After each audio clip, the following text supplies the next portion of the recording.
Synthaholics. It's the Star Trek podcast.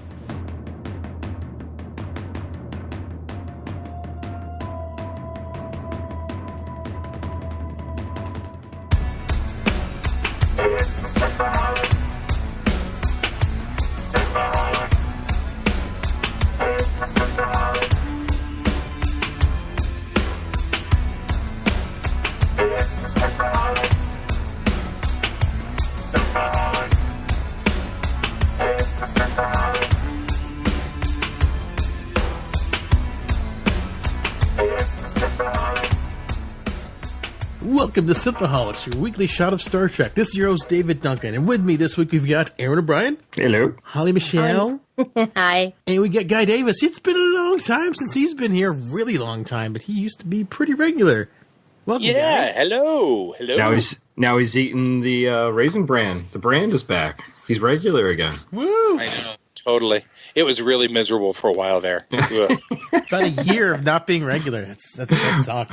Well, welcome back, sir. Welcome back. We're so good to have you back. I'm glad to be here. Thank you very much. If people don't know, if they haven't heard you from past episodes, so you are on Rocky Mountain Geek Tank podcast, and you guys do a ton of how can I say, you do like geek culture, but you also do a lot of stuff that's happening in your city there in Denver.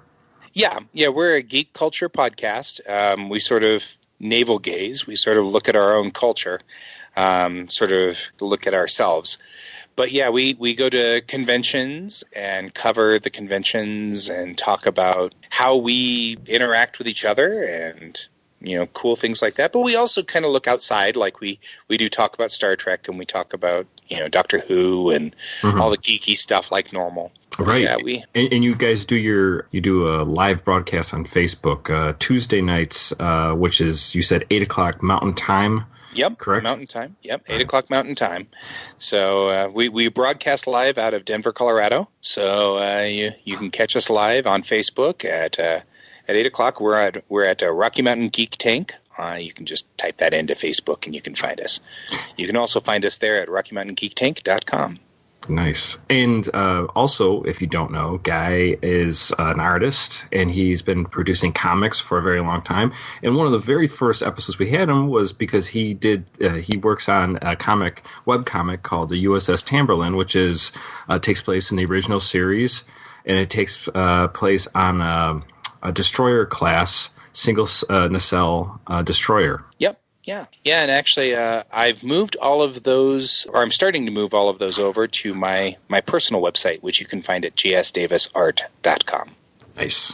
Awesome. But you can also find that at usstamberlin.com. Cool. Very cool. Well, so good to have you back and hear your voice again, and we can talk about Star Trek. Star Trek Discovery. Some Discovery. That's what we're here for, right? We're here to talk about. That is true. Although, before we got started, Aaron said there's some news this week, and I didn't even see this. Apparently, I've had my head in the sand. I have been crocheting a lot at work, though. Okay, well, good. I expect a sweater soon. Just joking. I don't need a sweater. I got shaved. My head's all bald now. I need something to warm my head. Did you? I lost almost all my hair. How'd you do that? You did. I didn't see any pictures of this. I tripped in a wood chipper. It looks nice. I haven't seen this picture yet, but okay. That's the old Dave Duncan. I haven't seen you. I'm ashamed. I'm ashamed of the new Dave Duncan. Oh, don't be. I liked my old hair, but I'm trying to get another job, so I'm trying to look presentable, I suppose. You got to do that sometimes. Well, if it helps, I saw a picture and you look very handsome. Oh, thank you. See, there you go. Don't feel bad. Yeah, Kaylee sent a picture. I think she sent the pictures to my mom too, because I haven't been proud of it to share anybody. Oh no! I know you were rocking the long hair forever, so yeah, that's got to be brutal. Yeah. It's a hard one. Well, it really does look nice. I promise. Well, thank you. Well, let's get on to this little news other than Dave's new haircut. Good thing this is an audio medium, right? He got the Picard. Give me the Picard. Yeah, it's like, give me the Picard.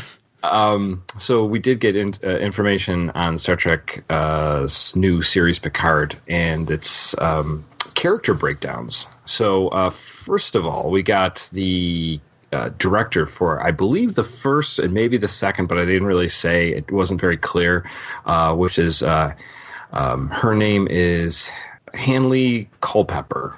I think it's Hanel. Hanel? Oh, thank you. Because she was a Discovery director. She did do Vaulting Ambitions, and what else did she do? Vaulting Ambitions is good. And The Red Angel. Yeah. So she did those. So she's moving over. She's got a lot of directing under her belt. So she's been directing a lot of TV. Yeah. So, so we got her as the director for the first episode, and then they gave some breakdowns of different characters. So, here are the characters, the names. There's Connie, there's Lawrence, there's Starton, Dr. Smith, Kabar, Indra, and Alina. Dr. Smith from Lost in Space. Danger! Yes. Danger! Exactly. I hope Gary Oldman plays him again. So, descriptions here. Connie is an African-American woman in early 30s. She's lost her husband and has a death warrant on her head from her home planet. She's Spock, in other words. And she is a mercenary pilot. Next, we have Lawrence, who's also in his 30s and described as someone with a dodgy moral compass. The character is a thief and will pilot the ship Picard takes on his mission. And then Starton is terrified of space and specializes in positronic brains. So data is replicated. Okay, so we've got more datas. And then we got next. We got Dr. Smith is a hologram who helps the crew and is programmed to be constantly learning, but never to become too self-aware. So we're never going to get the Doctor. Well, so he's going to be dumber than the Doctor? That's not good. He's an upgrade to the EMH. It sounds like a downgrade to me. Next is we have Kabar, which is a 17-year-old Romulan martial artist who's extremely devoted to Picard. I don't know what that means, but this is weird. We got a oh my god, we have a martial artist devoted to Picard. Picard Jitsu. He's named a martial art after Picard.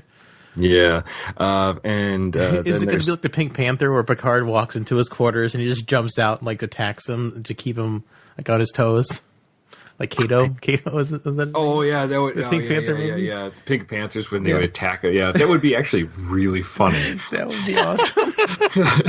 He's a little Romulan guy. He's like so devoted to him, he'll attack him and surprise him to keep his guard up. Oh, those were great. When you just show up at home and his butler manservant would attack him constantly to keep him on his toes. I hope that's the Romulan. That'd be so great. He's got nowhere to go since his post 2009 movie. So Romulus is blown up. So he's taken in the Romulan to attack him. Right, and then we have Indra, who is smart but socially inept woman in her 20s, and then we have Tilly. You mean Tilly? Yeah, kind of. It sounds like they've cast another Tilly. It might be. And then Alina, a former intelligence officer with an abusive personality in her mid-40s to 50s. And that's what we get for the character breakdown. So no familiar characters. So Picard's not even going to be in it then. That's interesting. Well, I mean, obviously Picard's in there. Well, we already know. Yeah, but I think we know everything about Picard. No, I don't think he's in it. They didn't put him on the list. But Picard is no longer part of Starfleet when the show starts, and we have he's making a vineyard. He's tying back vines or grapevines, and then so it's a 10-episode first season, and like we said before, this has to do with the destruction of the Romulan Empire and the Prime Timeline. So that's what we know. Any thoughts? Sounds like it's trying to be Star Trek Renegades. All these characters sound really dodgy. And Renegades, there's also the hologram thing going on. It sounds like Renegades because, if you think about it, like Discovery is basically a homogenization of what was pitched as Captain Pike and Axanar, because you're dealing with the Klingon War in season 1, and now we're dealing with Captain Pike in season 2, all pre-TOS, which is very much like both of those two fan films wanted to be. And then it sounds like CBS is just trying to like, where did all the money go? Let's copy those things. It's what it seems like. I mean, that doesn't all these this cast description just makes me think of Renegades. Renegades. It does sound like Renegades. Absolutely. Holly, Guy, any interjections or thoughts on that news? I mean, these are pretty big news. We got some. This is pretty big news. Yeah, pretty big information on this. My thought. I don't know if I agree with the Renegades part. Did you watch Renegades, Guy? That's part of the reason why I don't necessarily know if I agree, because I didn't see it. Don't. So. Don't watch it. Well, then you can't disagree then. Right, exactly. I can't necessarily agree or disagree because I didn't actually see it. I don't know, but personally, I'm interested. I mean, this seems intriguing. Mm-hmm. I mean, the Romulan martial artist is interesting. Did you mention that he was from an all-female Romulan sect? Did you mention that part? I didn't see that at all. Oh, okay. Yeah, so I hope so. That'd be kind of fun. Yeah, Kabar is apparently a male from an all-female Romulan sect. So, like, he's like one of the few males in there. So that's going to be interesting too. There's like this complete like, he was the character that really piqued my interest. I was like, that's going to be kind of cool. So whatever his deal, he's like assigned by the Romulans to protect Picard, but he's one of the only males in an all-female protecting group. Which I think, for my first thought was, I kind of want to know more about the all-female protecting group. You know what I mean? I'm out for that. Sign me up. That seems like that's kind of cool to me. There's like an entire branch of like killer Amazons. Romulan Amazons. Sign me sounds interesting to me. That sounds intriguing. So to some degree, that sounded like a story. Well, I don't know. I don't know if I would go sexy, but certainly intriguing. The Prime, whatever you want, subscription is kind of expensive at first, but then it pays off later. Yeah. So it's an Amazon joke. Sorry. Yeah, you're working on that. That one was a stretch. Sorry. I can only try. Right. It was a good attempt. I liked it. But yeah, I mean, personally, that was the part that really kind of hooked me. I was like, in a way, I'm just intrigued that they've added that layer to the Romulans, because then it makes me think, was Sela part of that? You know, was Sela like some aspect of that? Was there like a branch of that? You know, you start looking back on that and start wondering. Sela's way too lazy for that kind of stuff. Yeah, she wouldn't go out and kick people. She's like, I just want to squeeze my phaser trigger, or my disruptor trigger. She seems too lazy. She's always like sneaky. I don't know. Tal Shiar. I'm just going to be Tal Shiar. I want to see. Screw this, like beating people up thing. I just want to Tal Shiar it. Okay, can I just Tal Shiar? Well, it's just. I mean, like, I'm intrigued. How did Romulans invent a martial arts when they wear couches? How do you move? That is true. How do you move in a nimble martial arty way when you're wearing what Romulans wear? I'll tell you how it happens, Dave. You sit down on the couch, you think you're safe and cozy, but there's someone underneath you. It's a trap. You sat down on a Romulan. That's how you know you're dead. Holly, any reactions on this news? I mean, this is the first I'm hearing of it, so it's kind of exciting. They do sound like a little ragtag group of folks. Renegades. So, I don't know. I've not seen Renegades, and I think you guys have talked to me about not seeing Renegades before. It's not really worth your time. It's hard. It's a hard watch. Yeah. Well, it sounds intriguing. So I'm excited. If you're bored one day, and you don't, and just you hide all the knives so you don't slit your wrists, go for it. hide all the knives. I think I Oh my will God. waste my time on that sometime after I've seen every other good episode of Star Trek. And after you've seen Star Trek Continues, because Star Trek Continues is so worth watching, even with all the bad press going around. Right. But Yeah, the shows are so beautiful. it's so well done. Cool. I mean, Yeah. good stuff. I'm very, very happy that we got a little bit of news, and apparently it's coming a lot sooner than we think. Yeah. I think they said the end of this year, didn't they? I mean, it'll probably get pushed back, but Hey, that'd be nice to only have a couple month gap between end of Discovery and and then the Picard series. That way we can get this new Star Trek before the end of the year. I'd be all for that. I think that's the intention. I think that's the battle plan, is that they're trying to make it so that there's... They lost a lot of people on CBS All Access when Discovery went down, right? Well, yeah, because there's Discovery nothing was else to over. watch. Right. All of us just logged out. Yeah. So we canceled the subscriptions. But this year we've got the Twilight Zone starting Right. soon. So I mean, I'm intrigued by that. I'm excited to see Twilight Zone. Hell, we should maybe even talk about Twilight Zone on the podcast. Maybe. Yeah. I'm not as intrigued yet. It hasn't really caught me yet, but that's okay. I mean, I like the old Twilight Zone, so I'm interested. I love the old Twilight Zone. That's why I want to give the new one a shot, because I'm like, oh, that's interesting. I'd like to see what they do with it. and George, go ahead. Uh-huh. I was going to say the problem I have with Twilight Zone is that too often they go for the jump scares and the cheap horror. When they try to remake Twilight Zone, and they don't go for the high level thinking that Rod Serling had. Right. And that's what I really liked about Twilight Zone, was the stuff that made you go, holy crap. I mean, even today, you watch some of those old 1950s, 1960s Twilight Zones, and you're like, damn. You're still like, damn. And it's like, it's not... It's not as heady as it used to be. I'm hoping for heady. I'm hoping for heady too. If it goes heady, then I'm all about Twilight Zone. Yeah, but if they're just going to sit there and try to scare you all the time, then I'm like, I didn't need another horror flick. Yeah, I mean, if you go see if you watch The Monsters Are Due on Maple Street, is an awesome, talk about paranoia and not trusting each other and stuff like that. That's just a great. I watch it. Actually, I watch it with my kids all the time. What is it with dads that like? Oh yeah, I'm going to show this to my kids, and you're like, why would you do that? I'm like, I'm okay with it. Yeah.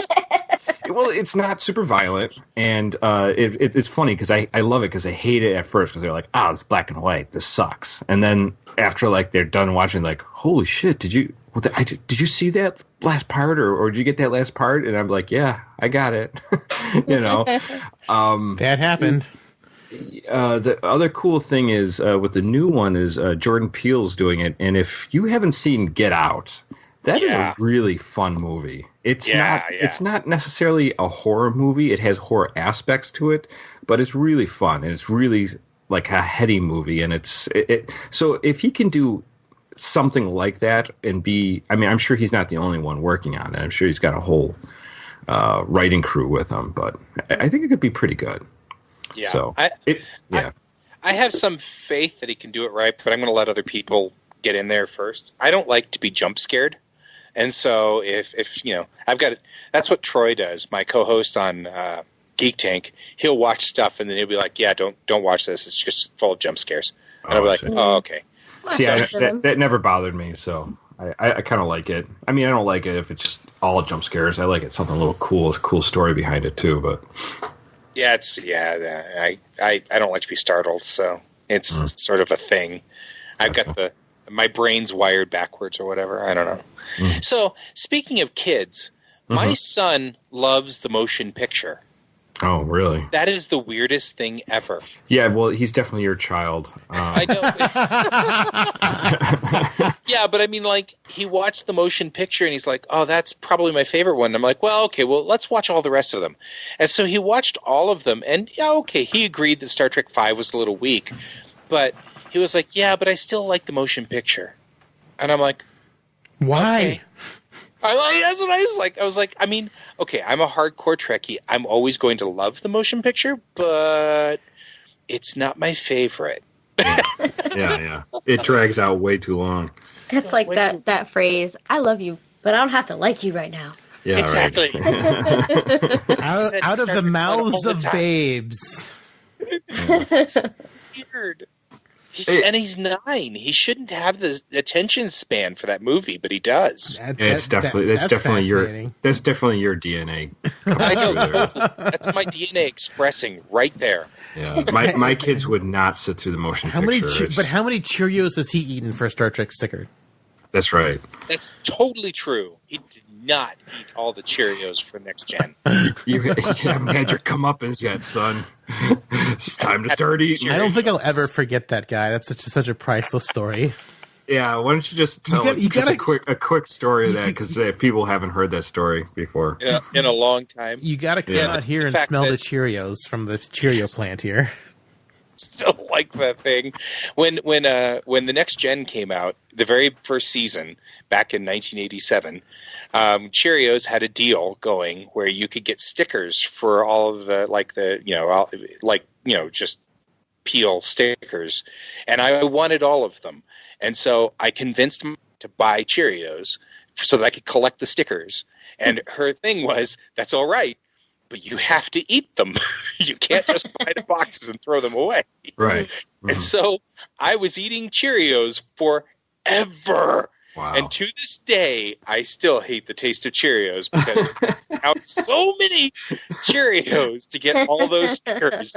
It's like do you still have the stickers? Bridge Crow. No, of course not. That would be worth like a mint now because they were so hard to get a hold of. And you had to buy a zillion boxes because there was one in each box, and of course you know how it goes. Got the same one 12,000 times. You ended up with 16 Wesley Crushers. You know how that goes. And you wanted Captain Picard. You ended up with 16 Wesley Crushers, and that's how it was.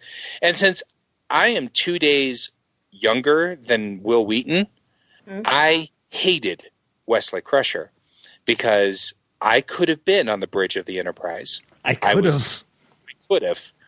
But no, he was on the bridge of the Enterprise and not me. But yeah, Will Wheaton and I almost share the same birthday. Nice. Yeah, his birthday is the 29th of July in 1972, and I'm the 31st. So I'm sorry, guy, that got away from you. Yeah, the role of the lifetime that got away. It's so close, so close. Well, I could have been a contender.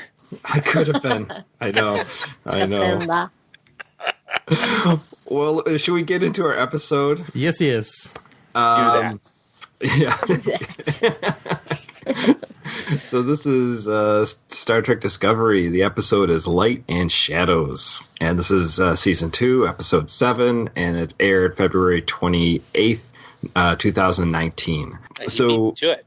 What's that? You beat me to it. I was all ready to say all those things.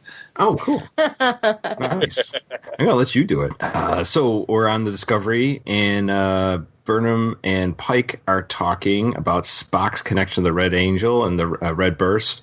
And so they're talking about that Spock's mental breakdown might be connected to the Red Angel. And that there might be the reason why, maybe the Red Angel's reason why he's having a mental breakdown, or maybe it's causing it, or maybe the knowledge of it is giving him that breakdown. So they're kind of speculating at the moment. And I guess Spock's shuttlecraft has disappeared in the Mutara sector. It's a little throwback to Wrath of Khan. Star Trek 2. Yeah. Mm-hmm. And obviously the Federation and Section 31 are looking for Spock, and Michael Burnham's concerned for her brother. She doesn't want Section 31 finding them. So she has a thought that maybe she should return to Vulcan and see if her mother, Amanda, has any information since they last parted. And Pike says, go ahead. Go check it out. So she takes off to check on her mom and see if she has any information on Spock. Meanwhile, Discovery is still in Saru's homeworld planet, and while they're there, there's a brief interaction between Ash Tyler and Pike. Apparently, they're lovers now. Yeah, apparently he's pissed off that Michael Burnham took off. And he wants to know where she's going. It's personal. It's personal leave, private leave, personal leave. It's personal. I'm not going to let you know. And he's kind of pissed off at that. So they're having sort of the locking horns thing between the two. So while they're there in orbit, there is a opening of a time rift. So there's a spike in tachyons, and so there's a giant opening, and we see like a ghost or like a replay in Pike and Ash Tyler. And so they realize they're like in some kind of time rift, and so they back Discovery up. Yeah. And then they're going to they want to fire torpedoes into it, not torpedoes, but a probe into it. And but apparently they can't do it close enough, so I guess they got to use a shuttlecraft. And Pike's the best one qualified for some reason. Yes. And again, Ash Tyler's going to argue with him because, why not? Because Ash Tyler is kind of like my son, I've decided. Oh, is he? He just has to argue with everything. Oh, you shouldn't have said that because Aaron doesn't want Ash Tyler to live very long.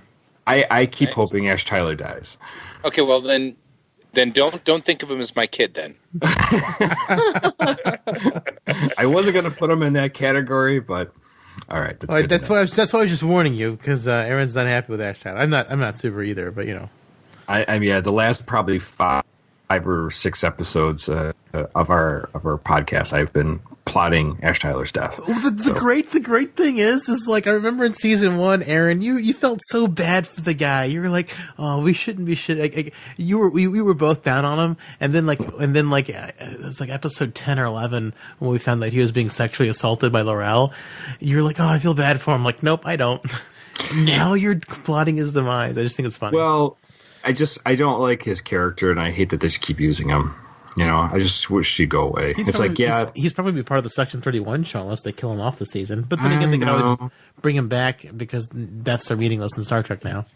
Yes, I know. Well, Spock proved that, so. Yeah, I was going to say deaths were meaningless in Star Trek, starting in Star Trek 3. But they're super meaningless now because they've brought back pretty much everyone we lost in season 1, except for Lorca and Landry. Not Lorca. So as we go back to Pike is going to take the shuttlecraft, and Tyler's coming with him apparently, and he refers to him as a bad penny. Just keeps turning up, and so there's this insinuation that Tyler keeps on throwing at Pike that because he missed the Klingon War, he's taking all these chances, taking all the risks. Yeah, which is kind of weird. So I don't know. And also he. Pike brings out the fact that, Ash Tyler has Volk still in him, and that he killed Dr. Culber, and he's like, I'm not racist against Klingons. I'm just racist against murdering Klingons who live or here on the ship. Yeah. It was kind of an interesting conversation, and again, great. I still like Pike. Oh, Pike is great. So. I want a Captain Pike show now. I do too. I so want a Captain Pike show. And now we jumped next. We get a jump to Vulcan, which it's raining. We've never seen rain on Vulcan, at least not to my knowledge. I've never seen rain on Vulcan. And she comes. Michael Burnham comes home to Sarek's home to visit Amanda, and she's kind of going through the home, and nobody's there to meet her, of course, because it's Vulcan. It's not logical to meet someone at the door. You'll find me when you find me. Exactly. What are you doing? Taking a shit? On the living room floor. That's where you do it in Vulcan. So she passes by a 3-dimensional chess set, and then she has this memory. Flashback. Yeah, when she's a child, and she has this fond memory of she's trying to do the Vulcan symbol, live long and prosper, and Spock is kind of like, why are you laughing? And he's like emotions confuse him, and it was interesting. And I, Holly, just so you know, I didn't hate the kid at that point. It wasn't then that he hated the kid. He wasn't. He wasn't as punchable in that scene. I will agree, he's not as punchable in that scene. When he hated him in what was it, Brother? Yeah, when he first showed up, we were just like, that kid. I couldn't stand him the first time I saw him. Yeah, just his face. We were like, ugh. God. I know. And that was my reaction. And Holly was like, he's just a kid. I go, I know. I know. Aaron and I are both monsters. It's fine. It's okay. We're all right with it. We've been called worse. Yes, I know. So we didn't hate him here. At least I didn't. And his face was way less punchable this time. I don't know what happened. All right. So when after that, Michael then finally meets up with her mother Amanda, and she's basically says Spock is still missing, but Sarek is there and he's meditating, and he's Aaron. It's pronounced eavesdropping. Oh, right. Is that, yeah, that's right. I guess technically, yeah. And he says that he's doing the Tok'mar, which I've never. Either that, or Sarek also gave Amanda a radioactive rock that could be tracked. Right. Maybe. Yeah, that's possible. That's very possible. So well, he was meditating. He wasn't sleeping. Yes, he was eavesdropping. But then again, she wasn't super smart. They were basically speaking with an earshot. Vulcans have big ears for a reason, right? Yeah, I mean, they hear everything. That's not just aesthetics, right? Yeah, that seemed. I think Spock's proved that more than once, actually, he could hear things. He actually has. I just think it was unwise that she just like she's not like, Michael, come here. They're just come here. Let's talk they about everything. Right in front of him. In front of Sarek. Don't tell Sarek this, but we're talking about things that we don't want Sarek to know about. Right in front of Sarek. Right in front. Try again, wife. Yeah. So the Tok'mar is a way to bring lost souls back home. So that's what he's trying to reach out to Spock. So why didn't Spock do that when he lost his big bear cat? I don't know. Maybe it only works on Vulcans. And again, where's Sybok? Yeah, where's Sybok? Yeah, nobody even talks about Sybok. We talk about Sybok almost every single week. Every week we want Sybok, and if they don't show him, I'm going to go down to CBS Boycott All Access, and I'm just going to punch them all in their punchable faces for not putting Sybok in these episodes. Please don't mention. Throw a bone. Come on.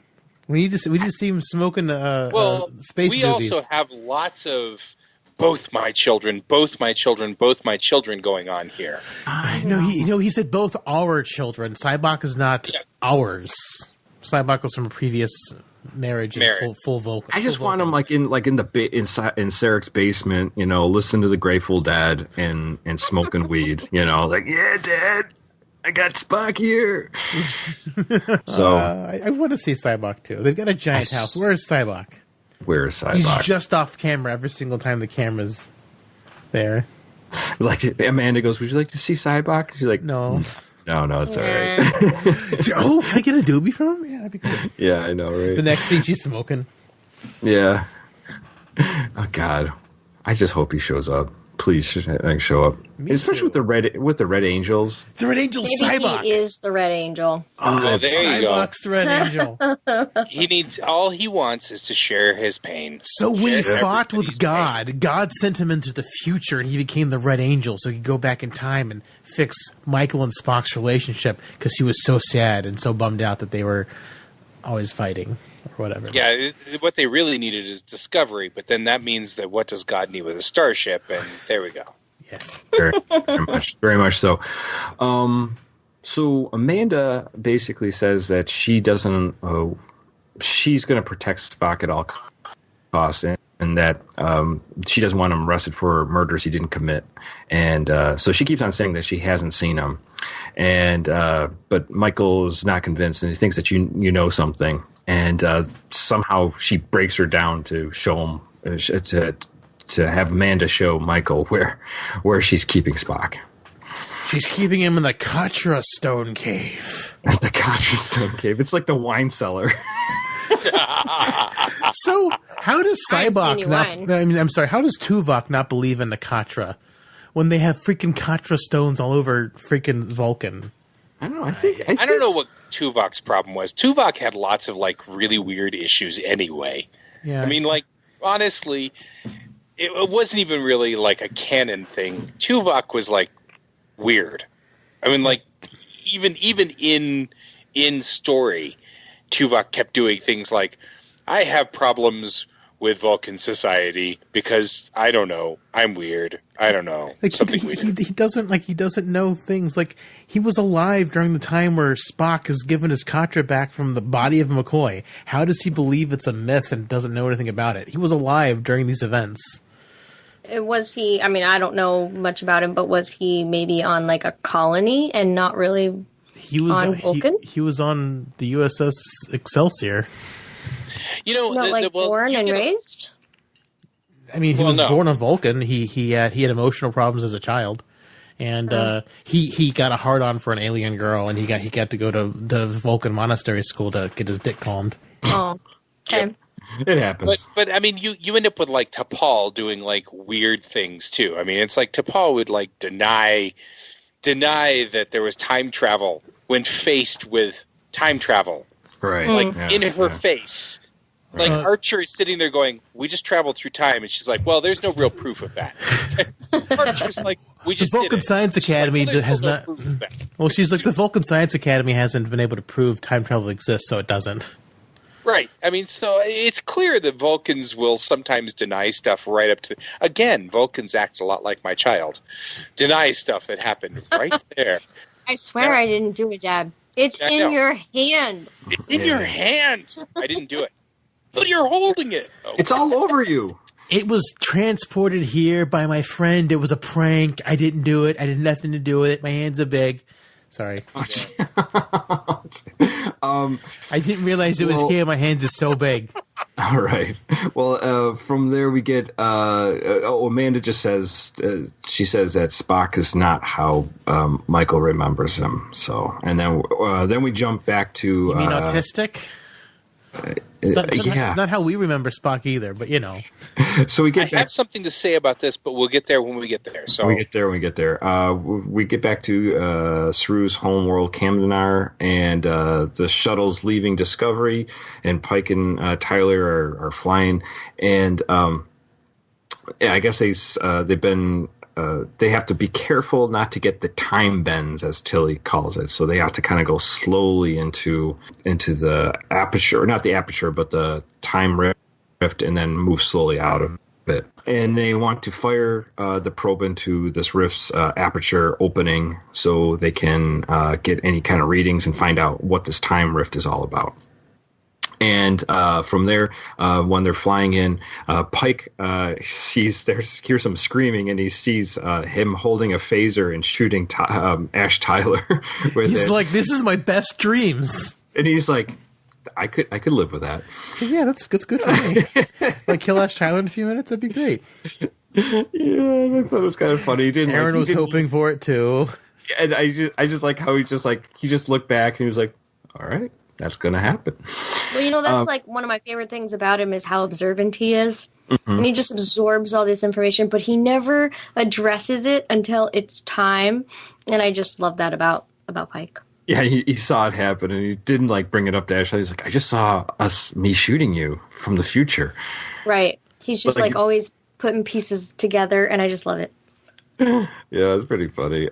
So they're going into this time rift to fire the probe off, and this is when they start running into a whole bunch of problems with the rift. Apparently, what do they call it? A time tsunami? Did you say time tsunami? Is that what they called it? Yeah, time tsunami. Where we're just getting these like. Storms and waves that they're getting lost inside there, and they're losing contact with the shuttle, and they can't see it where it's going. Wasn't the tsunami mentioned just at the end of the episode? I don't remember what they were called at this point. Yeah, but it was just basically they're getting lost in this time rift. They called it like toilet waves swirling, or something. The water swirling down a toilet is what they called it. Yeah, yeah.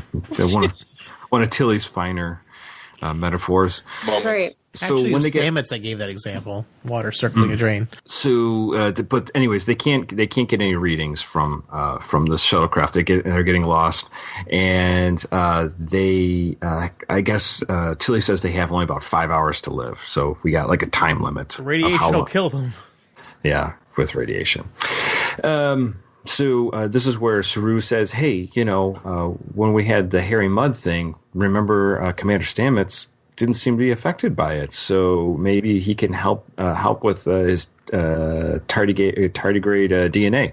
And so Tilly goes down to engineering to consult with him. And then we go back to Vulcan, and Amanda brings Michael to their underground basement, the wine cellar.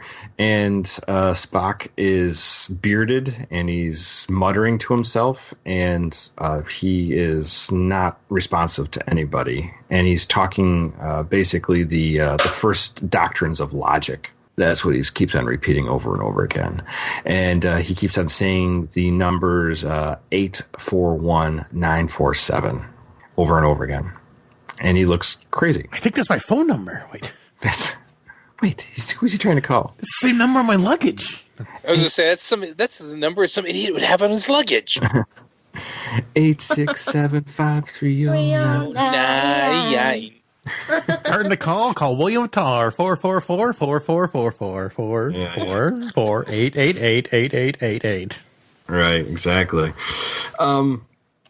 So Amanda says, she's going to keep him there because she has diplomatic immunity because she's the ambassador's wife. And then Sarek shows up and he goes, unless the ambassador objects.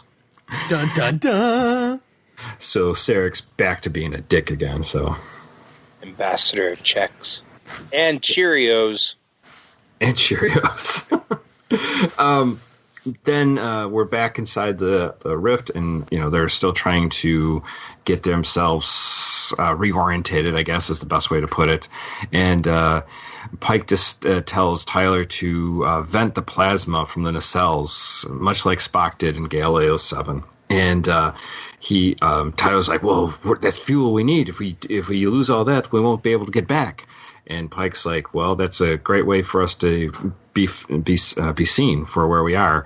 And then this is where you get into the whole survivor's guilt of the war. How he keeps saying you're making stupid choices because you feel trying to make up for not fighting in the war. Right. And this is, and then Pike's basically like, you're not following orders, a direct order from me. And I will put you in the brig, and you'll get a court-martial. Does Section 31 have court-martials? I guess. I don't know. How much about Section 31 makes sense in the show? I have a weird side note on this. Sure. So that I was doing my drawing, and I was drawing over there on my desk, and just like I usually do, I just had random Star Trek playing, the original series, and I had just gone to any random episode on first season. Mm-hmm. And would you believe that Thursday when I was drawing, I had randomly watched Galileo 7? So that night, I'm watching Discovery, and he's like, I'm going to vent the nacelles. And I'm like, okay, this is freaky. How is it that I would have had to, of all of the original series episodes that I could have picked to randomly watch today, I had just watched the Galileo 7. Like, today. 4 hours ago. That's hilarious. That's so bizarre.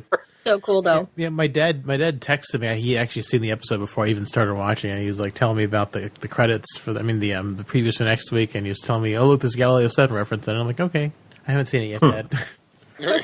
Thanks for ruining it. Thanks for not letting me figure that out myself. So when Stamets gets up to date with the situation, he uses the mycelium network in math to plot the shuttle's trajectory, but Stamets says once they're beyond the rift's event horizon, time would kind of like get all messed up. Like you couldn't even get.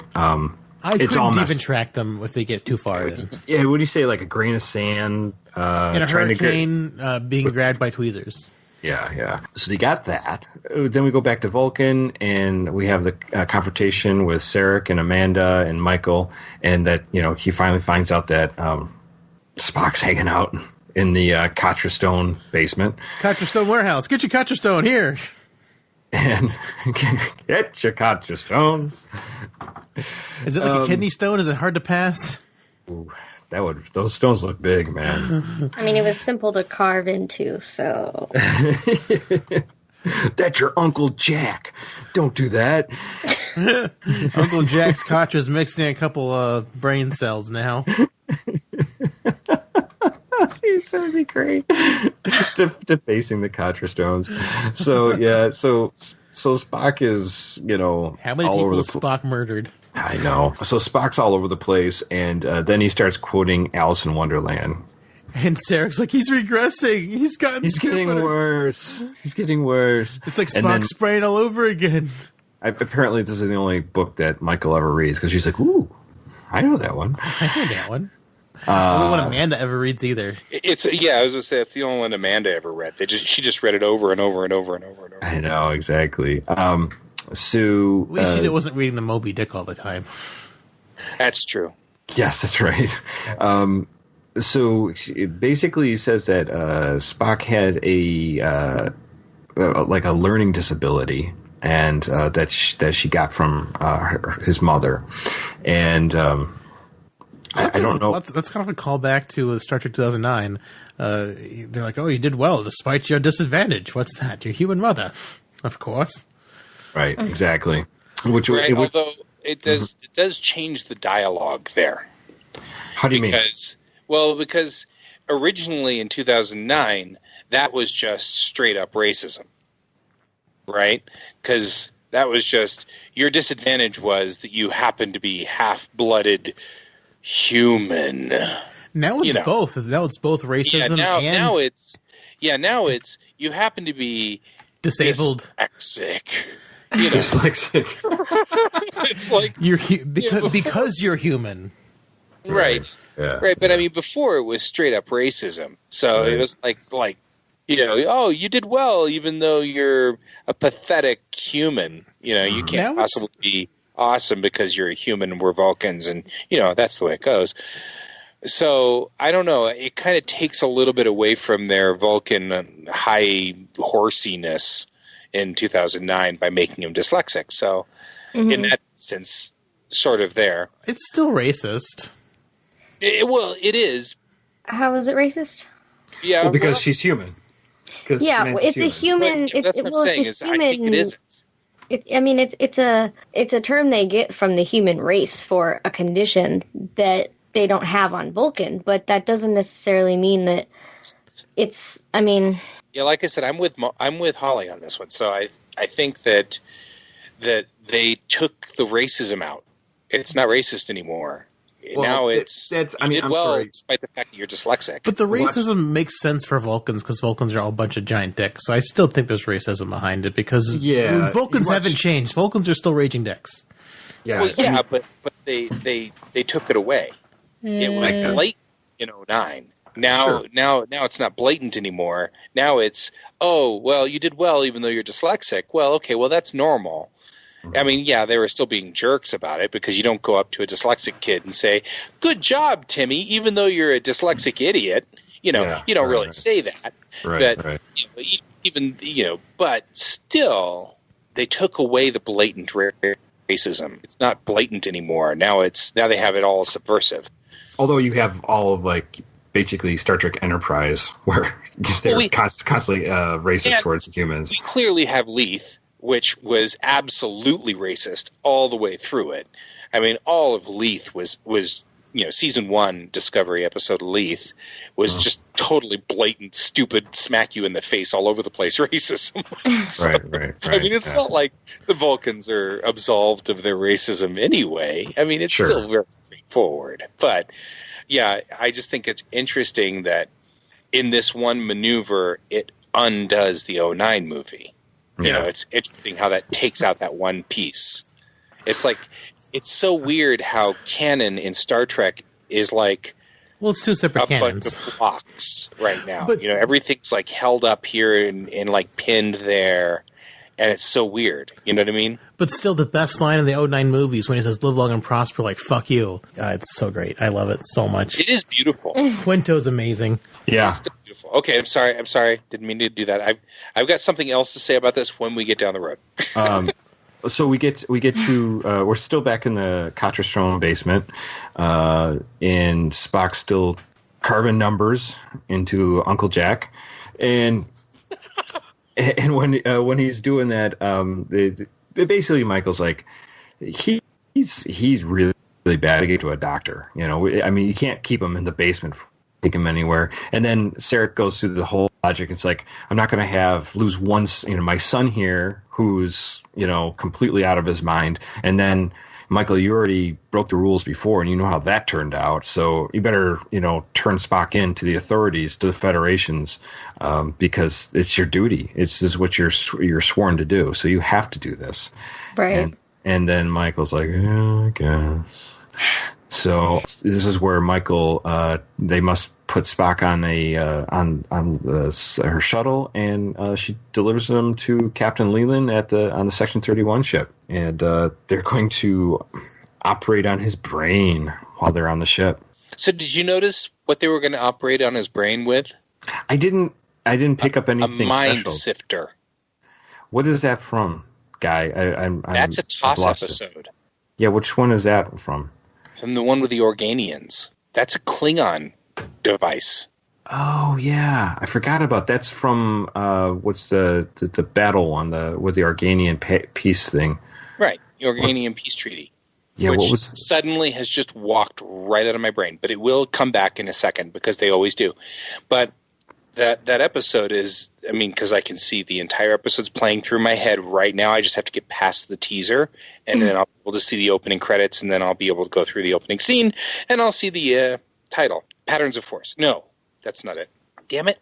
I'm going to have to look it up now, because I'm not going to wait. But that's a mind sifter. He even said it. Yeah, I think I heard mind sifter. It's Private Little War. Private Little War. No. Are you sure it's Private Little War? I thought it was. I thought that was the one with the Mugatu. Oh, yeah, you're right.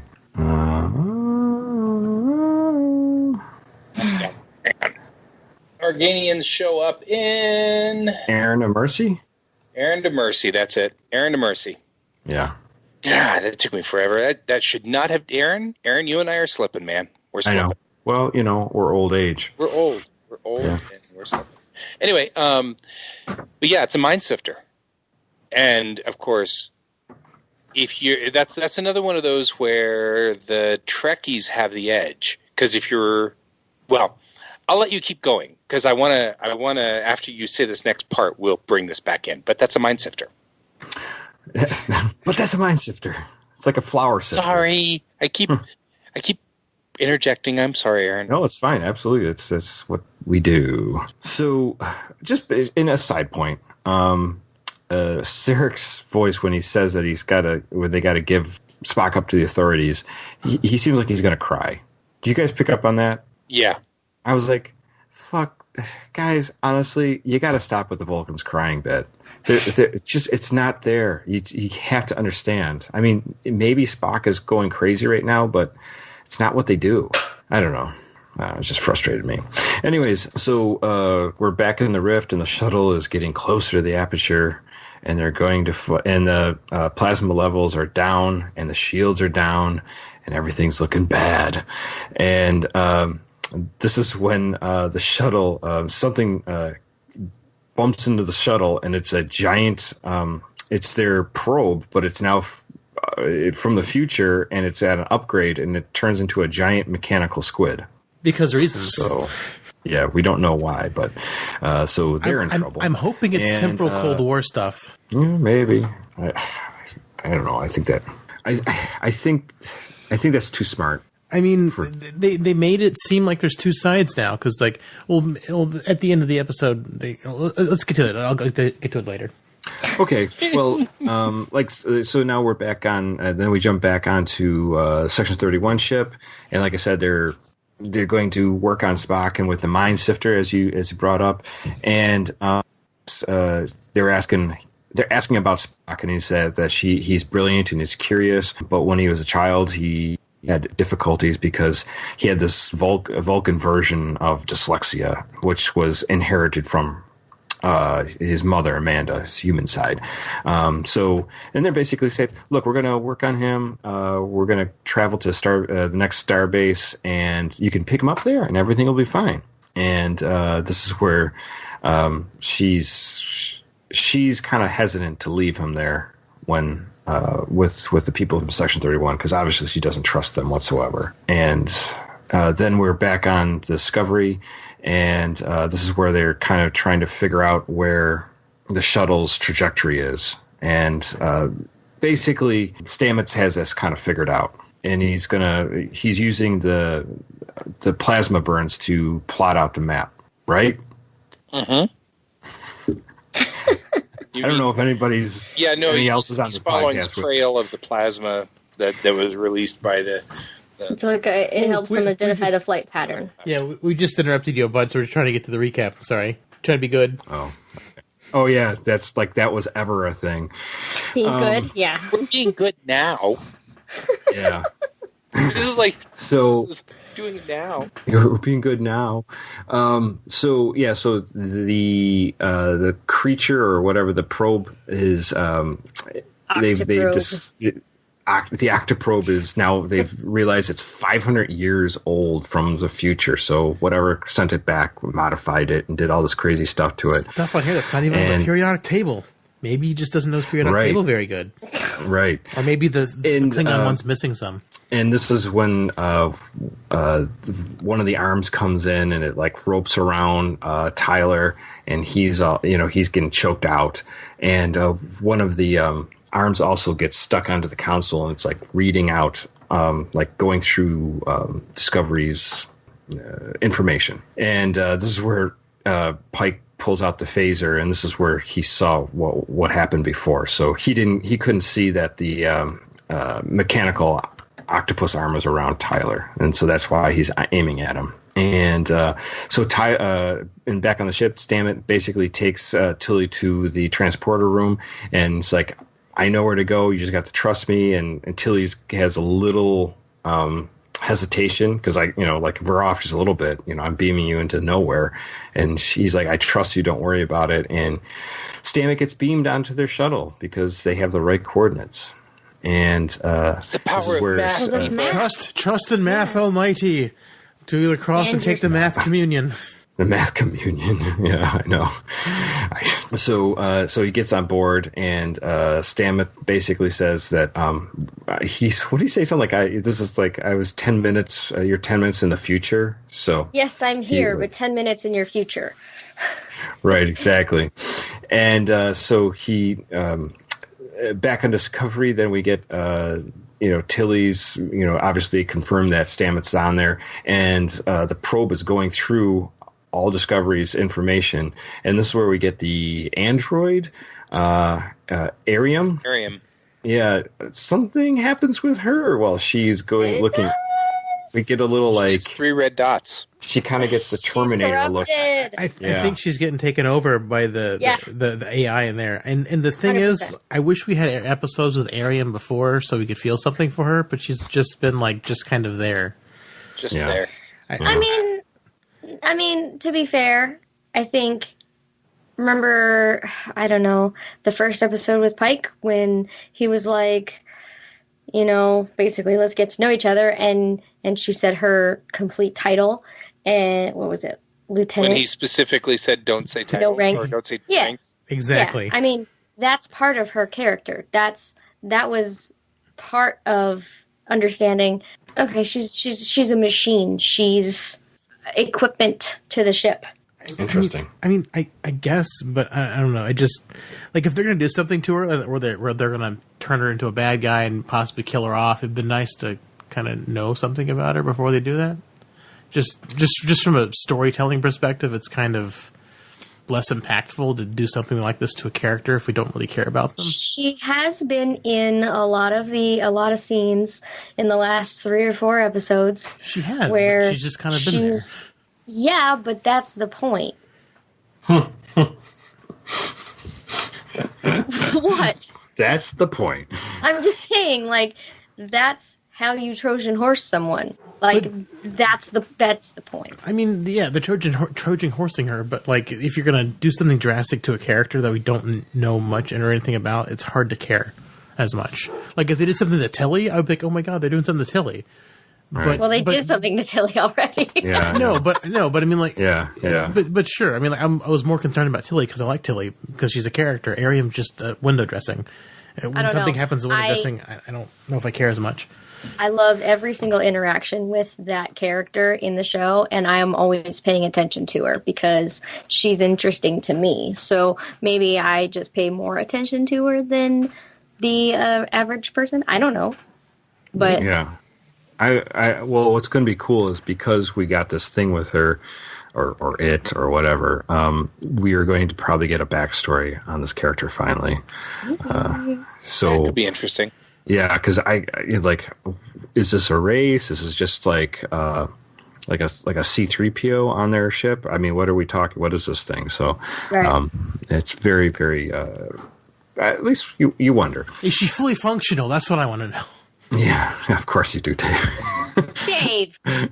What? Data was? I'm going to start calling you Duncan. So what are the first things? What are the first things Data lets us know? He's fully functional. Well, anyways, so with Stamets trying to get the shuttle out, the power fails, and the shuttle's falling back into the time hole.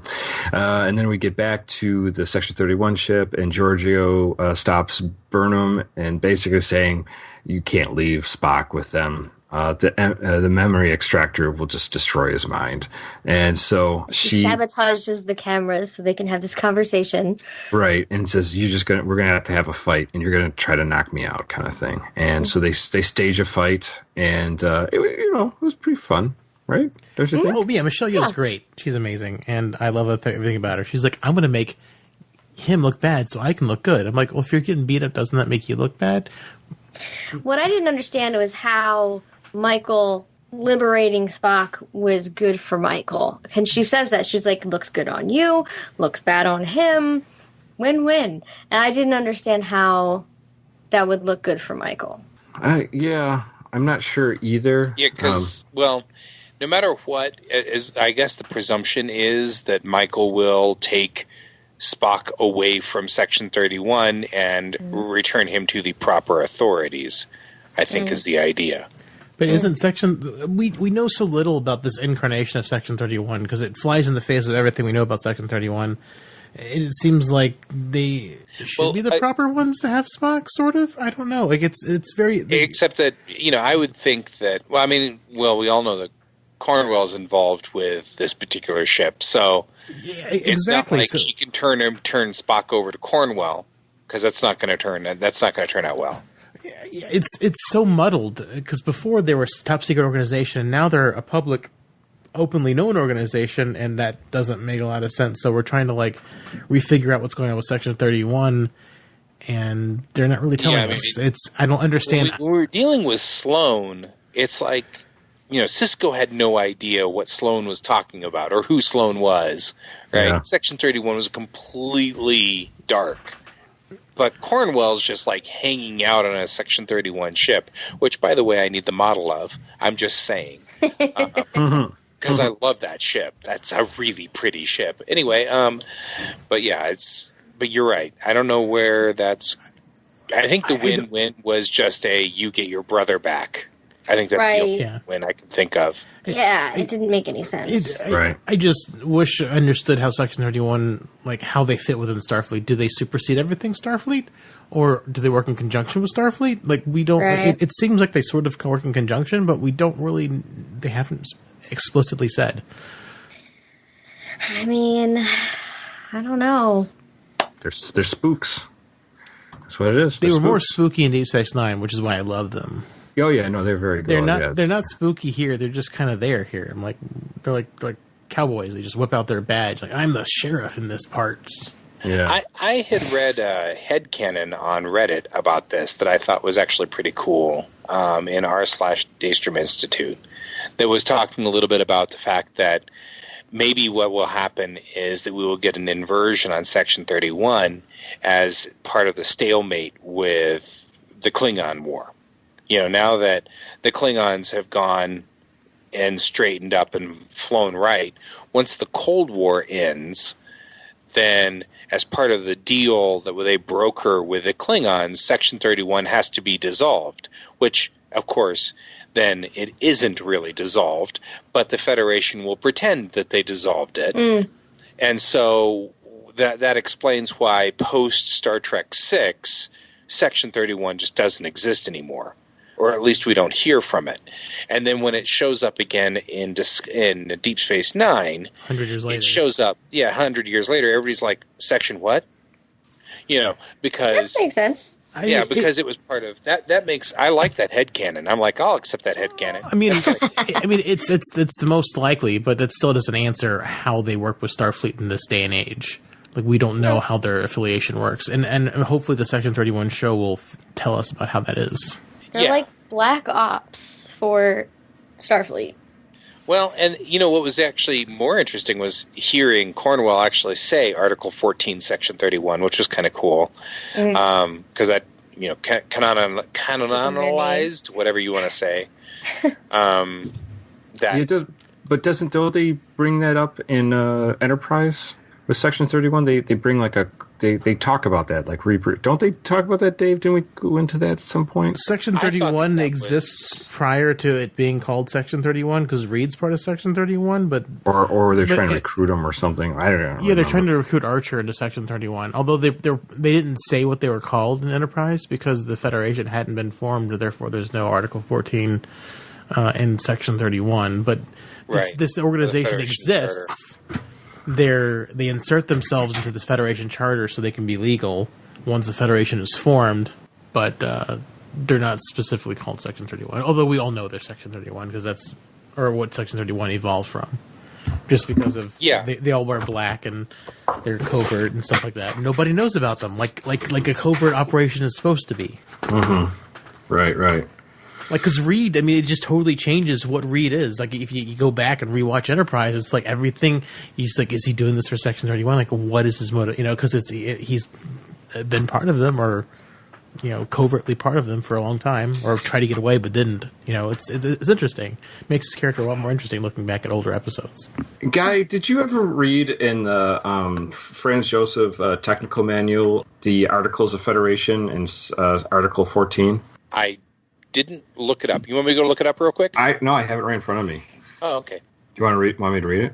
Yes, please. Yes. It says, Article 14, subject to the provisions of Article 12, the Supreme Assembly may recommend measures for the peaceful adjustment of any situation, regardless of origin, which it deems likely to impair the general welfare or friendly relations among planets, including situations resulting from violations of the provisions of these articles of the Federation, setting forth the purpose and principles of the United Federation of Planets. So it's obviously vague, but it sounds that's what it's referring to. It's like it's Article 14 of the Franz Joseph Manual. If you got to fudge it, you got to fudge it. Because that's exactly what they were talking about. Was Article 14 is the one where it says, "Hey, just so you all know, we can suspend anything if we need to in case of a war." It's pretty much what Article 14 says. Pete Herr, last episode, was talking about Abraham Lincoln, suspended habeas corpus during Civil War. So, it makes sense.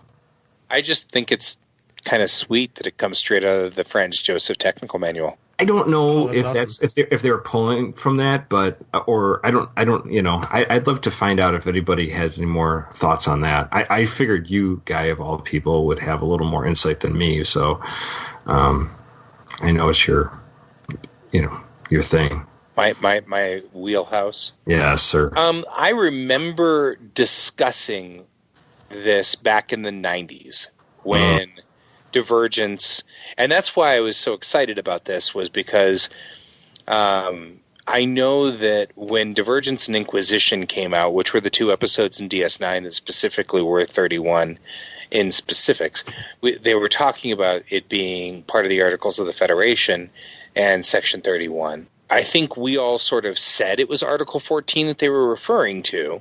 Mm-hmm, mm-hmm. And so we were talking about the Franz Joseph Technical Manual. Right. Being Article 14. Because there wasn't much out at that time other than a few other TNG stuff that came out. Right. So I'm now looking through Memory Alpha to see if Memory Alpha has something on it. Yeah, it really is very vague, if anything. So maybe Memory Beta, since Franz Joseph is not considered official canon. Right. Anyways, so just a thought. I mean, Section 31. I don't know. We all kind of. I remember that, like on the nets and stuff like that, we were talking a lot that it was Article 14 they were talking about from the manual, because that's the only place where we had the Articles of the Federation. Sure. Yeah. So I mean, it was like, I don't know, because I mean, now you look and we've got the Articles of the Federation are rewritten in the new book Federation, and so it's like, and they're completely different, but 14's the same. Is it really? 14 says the same, basically the same idea? But it's basically the same thing. It's got to, otherwise it won't fit Section 31. Gotcha. Understood. Yeah, right. Yeah. Well, cool stuff. So we'll just jump ahead just real quick so that Burnham throws Spock on her shuttlecraft and they steal the shuttlecraft and get out of there. So, Dave, even on a Section 31 ship, you can steal your shuttlecraft. Shuttlecrafts can always be stolen. There's no locks on anything. What the hell, guys? Was that her? Was that like? Well, that was hers, her shuttle. though. Yeah, she I did. was gonna say, I don't think that it was technically stolen. No, she didn't steal away. But the fact that you can launch a shuttlecraft off a ship without any authorization from anywhere, you can just take it. Like it's like the keys. I don't know. It's the keys are always in the ignition. I mean, I would love to ask like a Navy pilot if you could just steal a plane, like an F-14 off. Well, I mean, if you think about it, the amount of effort to get an airplane off the deck of a carrier is insane. I know. I'm just saying, like, would that be? Could you do that? And they'd probably be like, no fucking way.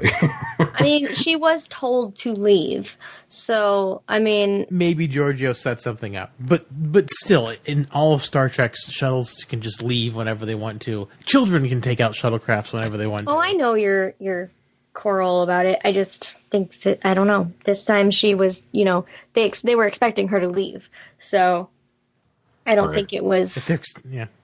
Well, and I guess to be fair, if you think about it, it's not really like an F-14 on the deck of an aircraft carrier. It's more like the company cars being parked in the parking lot. I think this is a little bit more advanced in technology. We've gotten to the point where you're really stealing a company van. Yeah, you're not catapulting a 20-ton jet off a deck. Yeah, which requires a crew of 12 to just get the plane ready. Right. Yeah, exactly. So I mean, there's a little bit of a difference there. Jumping to another shuttlecraft, obviously Stamets and Pike and Tyler are stuck on there, and they don't look like they have too much longer because they're going to fall into the aperture. And Saru wants to transport him out, but she can't get a lock. And then when Pike says, "Stamets, use your tardigrade brain to figure out where we are," and calculate the coordinates. That was very Shatner of you. I was doing a Shatner thing, and remotely send him to to Saru, and which he does, and they get the lock on him, and they're going to beam up, and just before Pike hits the shuttle's self-destruct, and so they beam out, and the shuttle explodes, taking with seconds to spare, no less. Yes, the squid with them. Taking Squidward with them down. Squidward.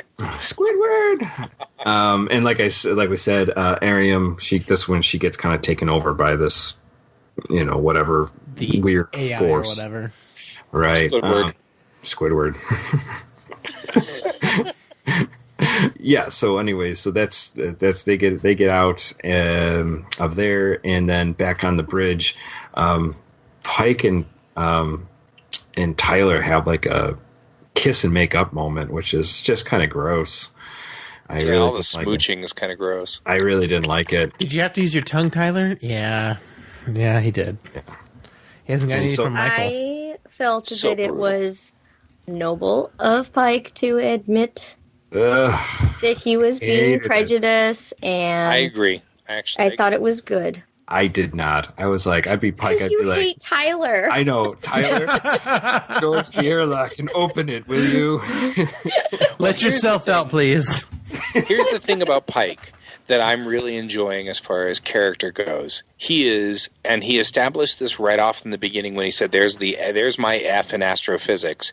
He is totally willing to admit a mistake. And he's trying to establish, and they've been trying to establish this from the beginning, that he's the kind of captain that, unlike every other captain that we've ever had in Starfleet, he's the kind of captain who goes, you know what? I think I don't know what I'm doing right now. Help me out, guys. Right. And they've been trying really hard to kind of put that forward and put him as being very human. And so, despite the fact that you don't like the fact that he's backing down to Tyler, I do agree with Holly. I like the fact that he was willing to go, hey, okay, maybe I was wrong. Yeah. Because that seems like that fits his character. He's very big on, hey, I'm screwed up here.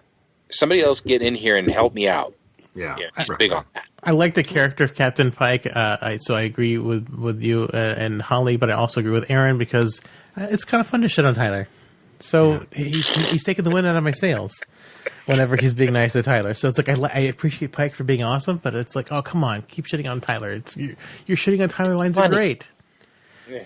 Well, anyway, so funny. It is, I guess, but so we get that, and then Michael is hiding from Leland in the Section 31 ships, and she's like basically doing a Millennium Falcon thing on an asteroid, hiding out, and they pass on, not finding them, and this is where Burnham realizes because he's dyslexic, he's reversing the number order. I think she actually mentioned it when she was alone somewhere. Yeah, she did, yeah. It was a mirror. She's like, what are you seeing? And then, was it in this scene? Yeah. Well, no, it wasn't this scene, but it was because she talks about the looking glass. She recites, she recites Alice in Wonderland back to him, and she's like, what are you seeing in the looking glass? And then she's like, oh my God, it's backwards. Okay, yeah, you're right. It's the scene. Exactly. So pardon my interruption. No, it's cool. And then when she punches in those coordinates, when they has the computer to search for it, it is Talos 4. So and there's no warning sign that says you can't go there on the computer screen, which I thought was strange. Yeah, I know. Should be. Yeah, exactly. No fly zone. No fly zone. For those of us who are uneducated on Talos, what, 5, 4, 2, 3, 4? 4, 3, 2, 1. Why don't you tell me why there should be a no fly? It's got the only death penalty in the Federation. So Talos 4 is filled with these people with immense telepathic abilities. Brains. They can make you see anything. Right. So you don't know what's real and what's not. Right. And so if you watch the Cage, the first original series episode, it's the pilot before they made Captain Kirk. Pike was in charge, and you'll see that whole story. Or you could watch where the Menagerie Part 1 and 2, where Spock steals the Enterprise from Kirk and to rescue or help Christopher Pike. So either one, you could interchangeable, but you get if you watch it, you'd get the whole lowdown on Talos 4. So we're taking place. This episode is going to take place only a few years, because that was 2254. So this would be 2257. So this is only taking place like 3 years after 24, 5, 6, 7. Yeah, 3 years. I had to do the math because apparently I can't math. 3 years. It's the age, guy. It's okay. I can't math either. It's fine. Well, and that would be how we would end up dying on Discovery. Because the power of math is what this is the power of math, people. Right. Oh, I didn't carry the 5. So Holly and I, we just die. Right.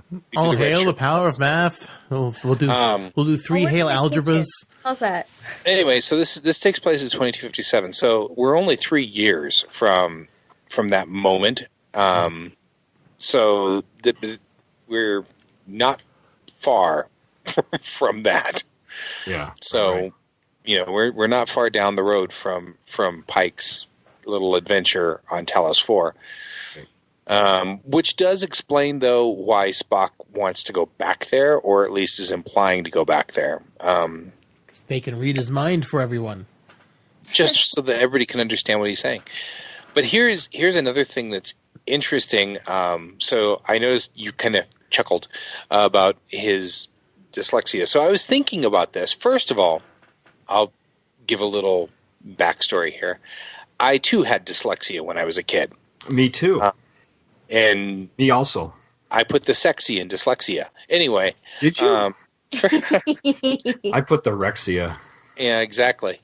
But my way of getting over dyslexia was to literally put all of my reading power into my visual memory, my visual center of my brain. Yeah. Which means that I have this one stupid human trick that I can do now, which is I can read any direction, including upside down in a mirror. Yeah. And I can read just as fast upside down in a mirror as I can read right side up forward. And it makes my stepmom, she loves that. She thinks that's the funniest thing she's ever seen because she works with children who have autistic disorder, autistic spectrum kids. That's what she does for a living. And so she's like, I can't believe that's what your brain decided to do to fix dyslexia. It's funny. It's really cool. I can do something similar to that too, and my kids think it's hilarious that I can read like that. Yeah, it's funny. And my only way is, I think it's similar to yours. Is I really had to take a lot of years and force myself to focus on the letters and everything. So And I think that's because you and I are from roughly the same era when they were like, dyslexia, that's not a thing. You two just need to learn to read. Stop being slackers. Yeah, you you fucking idiots. Yeah, exactly. It was, we were just obviously idiots instead of... Or and so they just... Sorry, go ahead. No, I was just going to say, instead of just... So we were forced to come up with an alternate pathway. Some way to cope with it. Yeah, some way to cope with it, which I keep wondering how much more of my visual cortex could I have used for something else. Mm-hmm. True. Absolutely. Instead of how much of my visual cortex is used to take snapshots of words, which is what really it's using right now.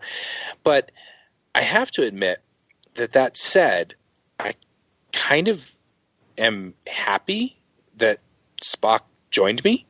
You know what I mean? In a way, I'm kind of like, hey, Spock, and a lot of the things Spock does strangely make some sense. Like all of the things that the character Spock does, I'm like, oh yeah, because I do that too. Like the remembering so many weird things, classes of starships and all the things that I do that are just like freakish and strange. That people are like, why do you know that stuff? And I'm like, I don't know. Shut up. I know. I mean, but isn't like a Spock like the hallmark of every kid who didn't have it right? Right. with the rest of society. Of geeks, right? Yeah, it was like, it's like he just was unusual in every aspect. And I think that's why people loved him for years and years and years. It's this betrayal. Someone's like, that is me because I do not fit in like everyone else. Right. Right. And so, I mean, in some ways, I was kind of glad to find out that he was dyslexic. I was like, oh, that's kind of cool. And in a way, I totally could see making a code where I would reverse the numbers just because I can.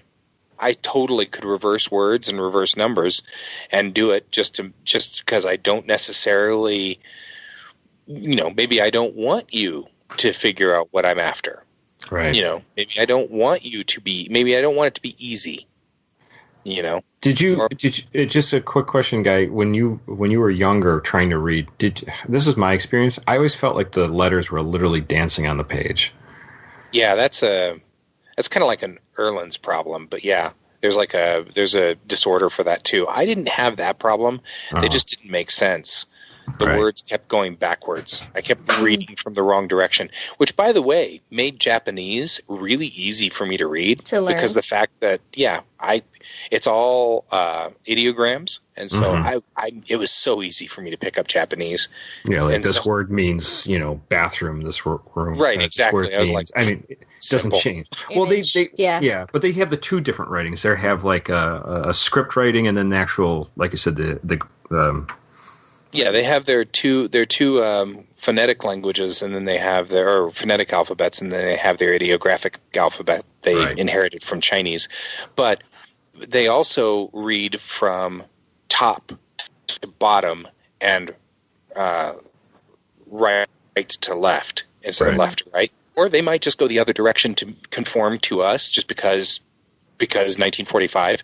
So, so it's like you could get documents that were going either direction. Gotcha. And that was like really hard for everybody, but not hard for me at all. Because I can read that direction. Sure. Doesn't matter to me. I just needed to cue in where you wanted me to start reading. Right. So, cool. It was kind of interesting. Anything else that you want to talk about this episode, guys, since we're at the end of it? No, I mean, yes. I mean, like, there's all kinds of stuff to talk about in this episode. This episode is packed full of cool stuff. Did you like this episode? So this episode, the two episodes that have the word light in it, I felt like this is suffering from the A-B problem that we're having with Star Trek.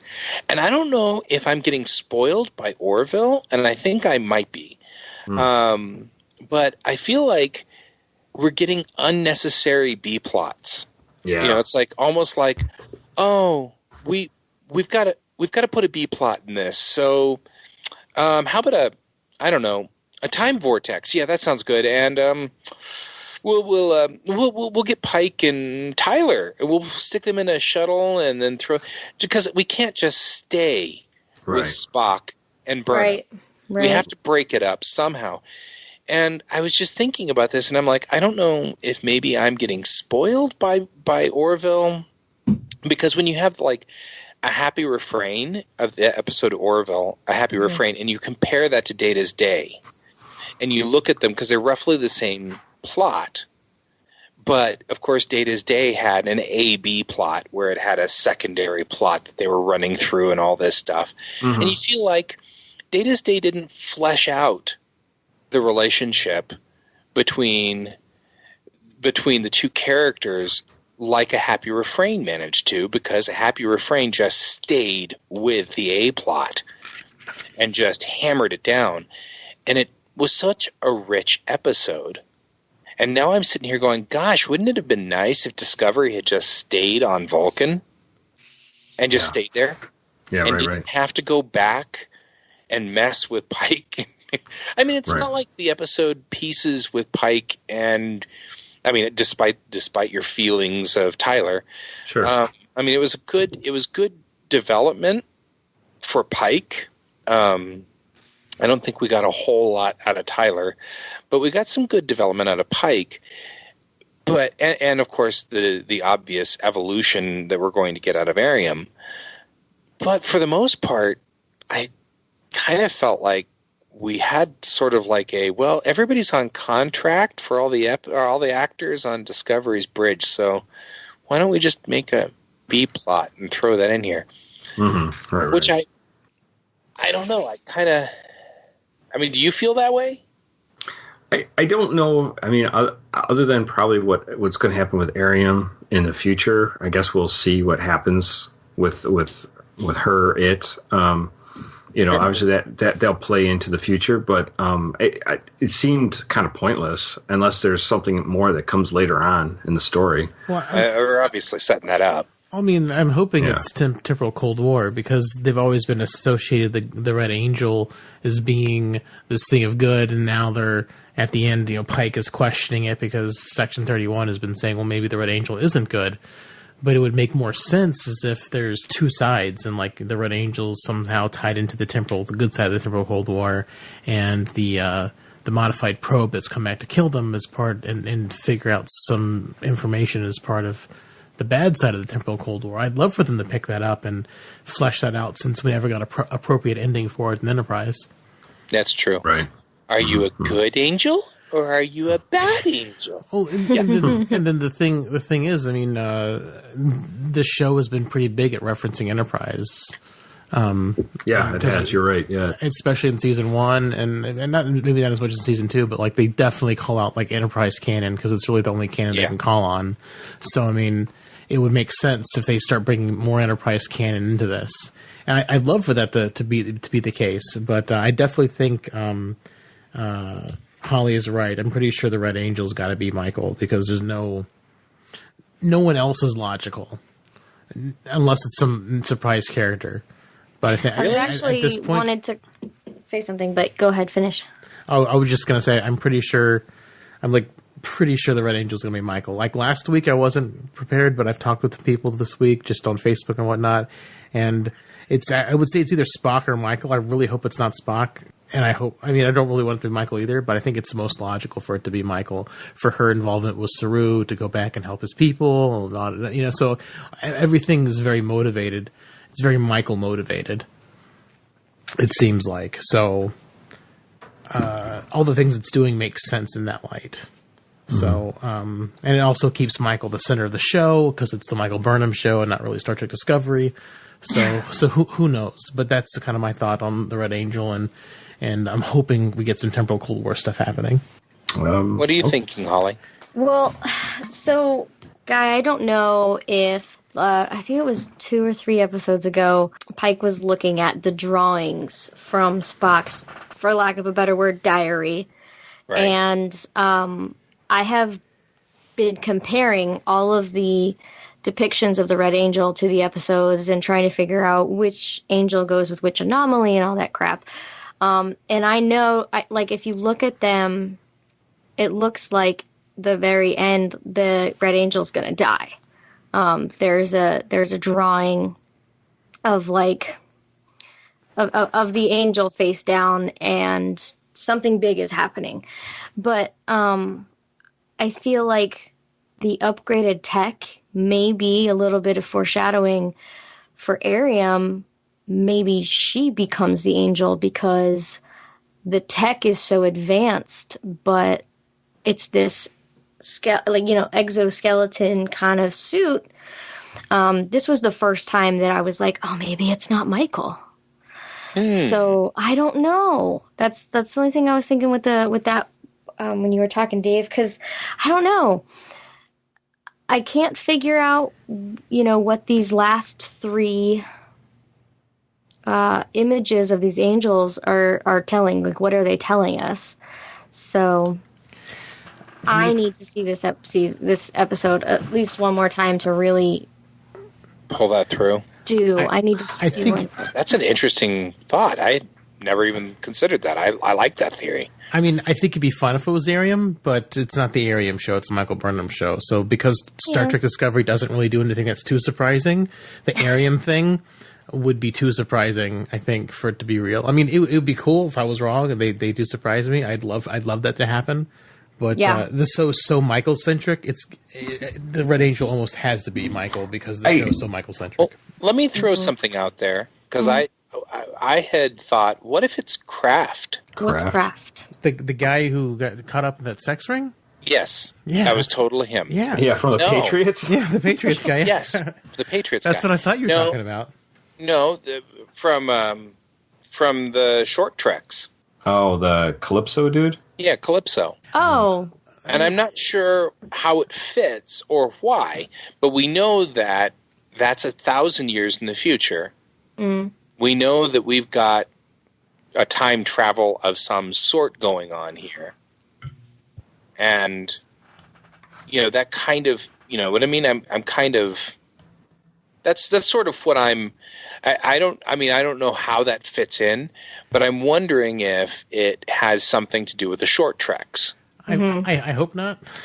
I mean, I do, and I don't. I'd like. I really don't want it to be that. He hated all of the short treks, pretty except much. for Harry Mudd's. Mudd's was fun. No, the only thing I was going to say is the Red Angel. Definitely, when I got to look at from what Drew saw, those look like childbearing hips. So I'm going to say it looked like a female. Definitely.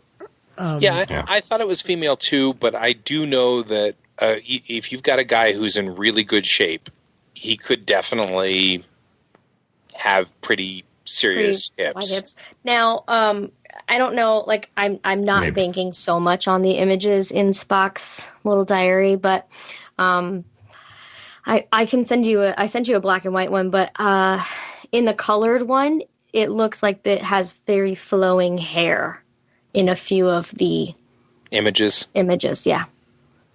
Yeah. Well, interesting. The reason I hope and don't hope it's the short tracks. I kind of hope it's not the short tracks because the theory I've been reading about is that they think maybe it's the AI from the Discovery that became advanced and went back in time, and I don't really like that idea. Well, that would be Arium, right? No, Arium's not the Discovery AI. It's the computer. I mean, it's two separate things. I guess the computer. I think it's Tilly. It's Tilly. Oh, it would be fun if it was Tilly. I think it's Tilly. I got this feeling it's Tilly. Questions. Yeah. How do I connect Bluetooth? Okay, somebody's AI. triggering. Yeah, somebody's triggering. My Alexa responds to computer. So yeah, so does mine. Oh, cool. We have to not say the C word around this household. Nice. Yeah, but and I hope it does. I hope it does, so they tie in. But I hope it doesn't because I really didn't like the idea of it. Yeah. So I'm torn. I'm betting on Michael. Yeah. How about? Oh, go ahead. No, go ahead. I was just going to toss it to Aaron and get his thoughts on the episode. Oh, got you. It was a fun episode. I think Guy's a little right. The shuttle with Tyler and Pike and Ash was a little like, meh, I'm interested to see where that probe comes from and if that means anything. 500 years in the future, so that's kind of well outside the range of any Star Trek that we know. It could be the temporal Cold War time, though. It could be. I can't remember exactly where they came from. Yeah, and that episode is Point of Light, by the way, for those of you who are wondering what I'm referring to. The other one that feels like it's all screwed up and A-B plot is Point of Light, right. Episode 3. That's the one where we get to Laurel and have the baby and all that stuff. Right. Gotcha. What was I going to say? But, a couple of things that just, Sarek almost crying. I'm like, I'm sorry. This is Sarek we're talking about. I mean, right. If you watch any of Sarek from the original series and onto the movies, besides when he gets the disease where he starts getting the emotional breakdowns, Sarek was not an emotional guy. So. Isn't there with Vulcans, they are either emotionless or heavy in emotion? They do have emotion, but they've used logic to suppress their emotion. Right. So him getting choked up over Spock and Michael getting all fucked up because of... I just was kind of like, it just doesn't... I don't know. I just have a hard time with it. Yeah. I have a hard time that it's constantly these new writers are just having an issue with writing for Vulcans. It really frustrates me. Mm-hmm. I don't understand what is like, because he gets a little choked up. You're like, oh, he really cares about his kids. Like, that's not what we saw of Sarek before. It's not how he operates. I don't know. It just frustrates me. Early onset Bendai syndrome. We saw Picard sobbing and crying. Sarek had these feelings. Maybe he's got some early signs of Bendai syndrome. I don't know. It just doesn't make a lot of sense. Yeah, I don't know. It was a fun episode. I kind of felt it was sort of like the in-between episodes. Like nothing huge happens except they find Spock. I don't know. I think this is probably one of my favorite episodes of the season. It's very Star Trek-y. I think this is probably my favorite. It's felt very Star Trek-y. I thought the A and B plot were both solid. You got the Michael finding Spock and digging at her parents, and you got the shuttlecraft story where people get stranded and have to become friends. It's very, very Star Trek. All these things are very common tropes in Star Trek, which is, it was like, it's nice when it starts to feel Star Trek. And then, we got this Talos 4 we're going to go see next week, which is going to be a lot of fun. So, I mean, this episode did have a lot of setup, but I just loved the Trekkiness of this episode and how it wasn't bogged down with a ton of melodrama and some of the previous episodes have been. So I've been really digging this one, and I'm excited to see where we're heading next week with Telosia. It's so funny because I kind of feel the complete opposite. I feel like the plots were kind of obviously working us towards something, but when you're watching it, it felt disjointed. You were so focused on what was happening, and then all of a sudden ripped away to something completely different. Yeah. And the experience was like, oh God, we're back at this plot. Okay. It's like cold, hot. Yeah, hot, exactly. For me, the editing issues I had with the episode were when Michael gets home at first and the lines keep repeating. I thought my CBS All Access was spazzing out. Because everything kept getting mirrored. You hear the same line over and over and over again. I'm like, why are they doing this? That's literally foreshadowing. That's my only complaint about the episode. Really, is a really weird editing choice there. Mm. Yeah. I real quickly just want to make for the record that the anthropologists that head back in time are from 2769, which would be 500 years in the future. Oh. So the cold front temporal anthropologists are in fact from 2769. So it would be exactly 500 years in the future. So maybe you're right. Maybe you're right, Dave. Yeah, I think, Dave, you might be onto something. These might be related to temporal cold. I really hope so, because temporal Cold War makes the most sense if they're dealing with factions from the future. It never got resolved in Enterprise, so bring it into Discovery, introduce it in this season, and then dive hard into it next season. It would be great. Yeah. I would love to see a resolution to that. Please, CBS. Hey, CBS, if you're listening. I was about to say, do they ever work? No. Yeah, I know, right? Yeah. Does that ever work? No, they never listen. Oh, math. Almighty. Almighty math. Almighty Can math. I do 3 Hale algebras and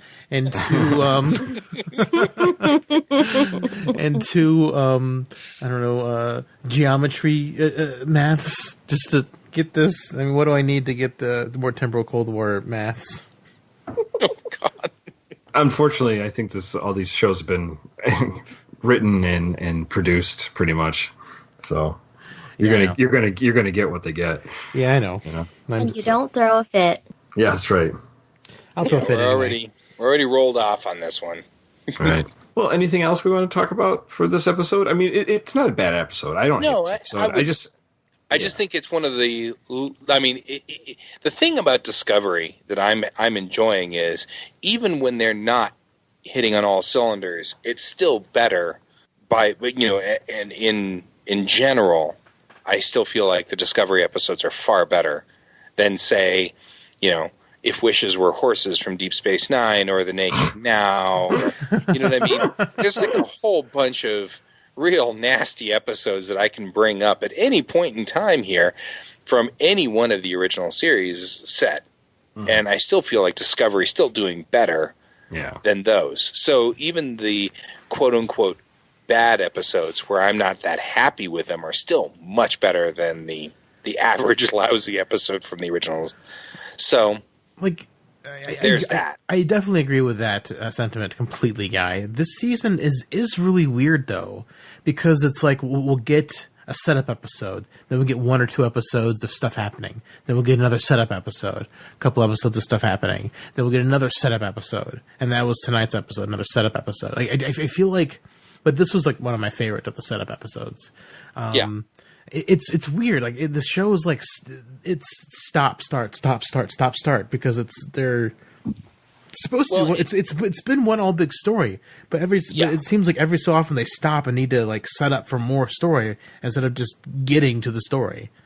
Yeah. And it doesn't help them any at all that they were up against Identity 1 and 2 with the Orville, which was such an incredible two-parter that it's hard, if you're watching them back to back, like I was, you're sitting there going, oh my God, this is such an incredible episode of Orville. And then you go over to Discovery and you're like, well, this is an okay episode of Discovery.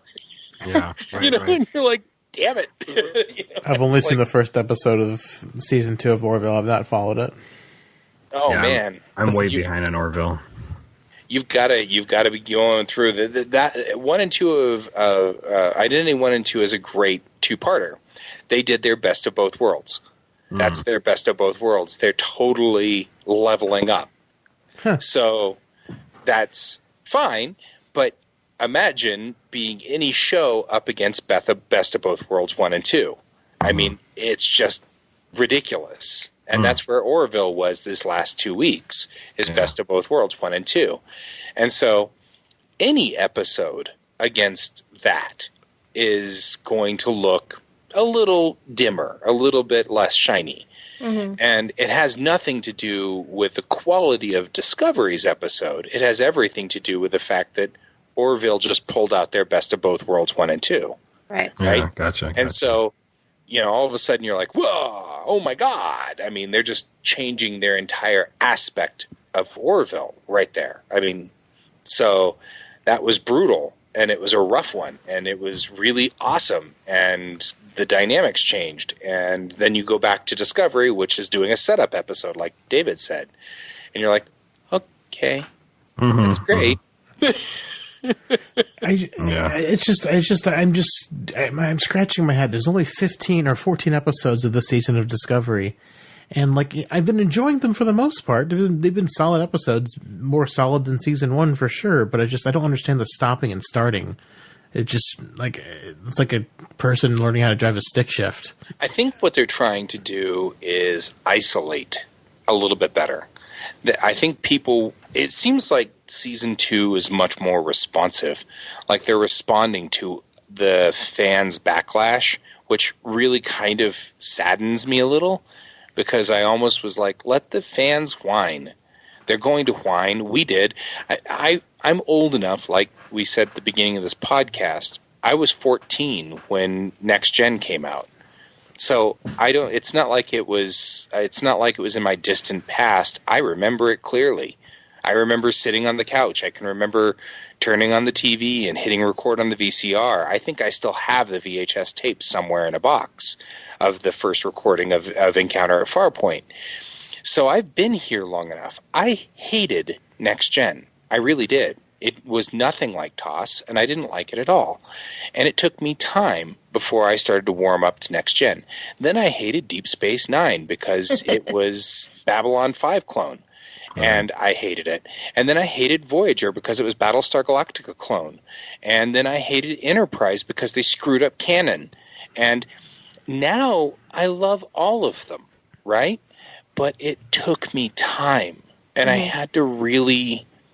And so I have changed my attitude with Discovery. And I had to, because now I'm like, all I really ended up doing was wasting 2 seasons of each one of these shows whining. And that's all I really did. But I also know that we Trekkies, we're going to whine. That's what we do. That's true. And I've been whining since 1987. I mean, I haven't stopped whining. I know that we're going to whine because I was there, right? Yeah. So I don't like it when Discovery gives in, because I'm like, it was Star Trek Hilton, and I know that. And I know we didn't like Star Trek Hilton. And I still am not very fond of the Enterprise D. It's still not my favorite ship. It's still ugly, in my slight opinion. No offense, Andrew Probert. But I got over it, and so will everybody else. Right. I like the course correcting they did in Discovery. They're bringing things back in line with how it always should have been in season 1, so I don't mind that, honestly. But I also feel like some of them aren't necessarily so good. Some of them are, and some of them aren't.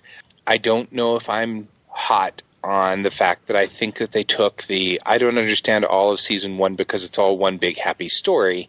And so I feel like that their course correction on season 2 is what you're complaining about now, which is it feels like there's these islands. I mean, when you... Oh, okay. Oh, yeah, I would rather them stay as a giant story. It makes it feel less start-stoppy. But I mean, like the small things like Klingons and the D7 and stuff like that, they're fixing the stuff that shouldn't have been messed up in the first place. Right, like New Eden is pretty much all by its lonesome self. Yeah. I mean, it's all by itself. It's just its own little episode. Then Point of Light doesn't even make sense. It's a setup episode for episode 4, right? And stuff that hasn't happened yet. Right, and stuff that hasn't even occurred yet. And Obel for Charon is again all by its lonesome self, right? And then you know what I mean? It's like they're trying to make these isolated islands in there all by itself. Then you end up with Saints of Imperfection, which is a setup for Sounds of Thunder, and then it's like, and then Lights of Shadow is referring back to Brother, and you've got like, okay, it's feeling like they're overcorrecting to me. Yeah, I feel like they're kind of going the other direction. Yeah, and I wish they hadn't. I wish they had just said, okay, you know what, you guys can jump off a cliff if you don't like the interconnected story. That's fine. Yeah. I mean, just deep breath, guys. Yeah, canon stuff I'm glad they fixed. The interconnected story, they could have left it more interconnected and less islandy, for sure. But nothing's perfect, and maybe they'll course correct and get it just right season 3. Yeah. Who knows? Yeah, and actually, I mean, like I said, I don't mind the fact that the Klingons are wearing hair now. That's kind of cool. Hairy Klingons are cool. Even though I do think L'Rell got like a head shrinking going on. She went to see a psychiatrist. Yeah, she definitely did. Yeah, she got a shrink. Big. Yeah. Well, she totally got shrunk. Well, that's why I complained about the Klingons so bad when we first leaked the pictures, because they don't even look like Klingons. They look like some other kind of alien race because their heads are cone heads. Right. Yeah. So I was like, I don't even know what you... but that's okay. That's okay. L'Rell's still L'Rell, and I still maintain my original argument, which is you're never going to get an Emmy for best art design by making your show look like a 1960s cheap TV show. No. So the only way you're going to be able to get people to be on your show, get the best of the best to do Star Trek, is to say, hey, you show me what you think 2257 is going to look like, and then let them go. And you tell me what Klingons will look like in 2257, and you let them go. But that's not how it was. Brian Fuller's like, redesign the Klingons, make sure they don't have hair. Right. It wasn't really a creative decision on the artist. It wasn't the artist's decision. It was the director's decision. He's like, yeah, just do this. But that's what I'm saying. He George Lucas did. He's coming in with this concept and idea. Brian Fuller is. I'm not talking about Brian Fuller. I'm talking about what Brian Fuller's telling other people. I'm talking about people bringing in Brian Fuller. You're not going to bring in Brian Fuller. Brian Fuller wants to make his mark on Star Trek. He's not going to get an Emmy for making it look like 1987.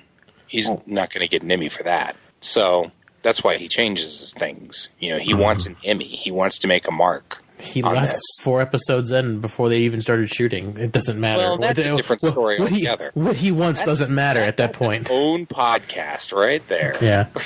Why Brian Fuller had to leave is an entire podcast. But my point is that, then you bring in the people who design the set, and you got the same thing, Because I was talking to somebody online about this. When we get into Picard, it's going to be the same thing. You can't really have him have a ship that was like the Enterprise E, because technically speaking, the Enterprise E is about as technically advanced as my phone. So they're going to have holograms, because hell, Tony Stark had holograms.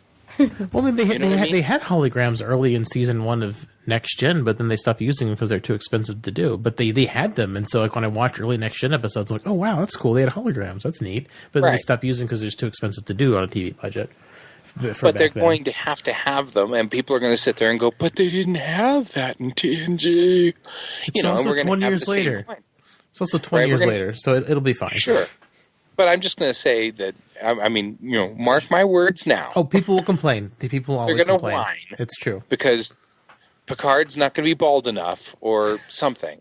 There's going to be something. He's not going to be bald enough. It's going to happen. I tell you, it's Stewart going has more to hair happen. than that in real life.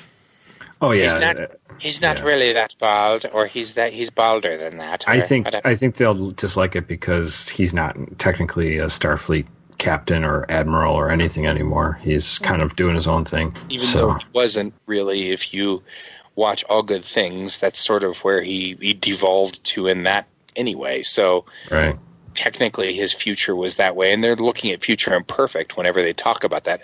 That's the thing that always gets me too. Whenever I see people in threads talking about this, they whine about him being an admiral in the future, and I'm like, you're talking about future imperfect, which was a simulation. I'm like, what kind of Trekkies are you people? Right, yeah. He's not paying attention to the episode? No, I mean, why would we? Come on.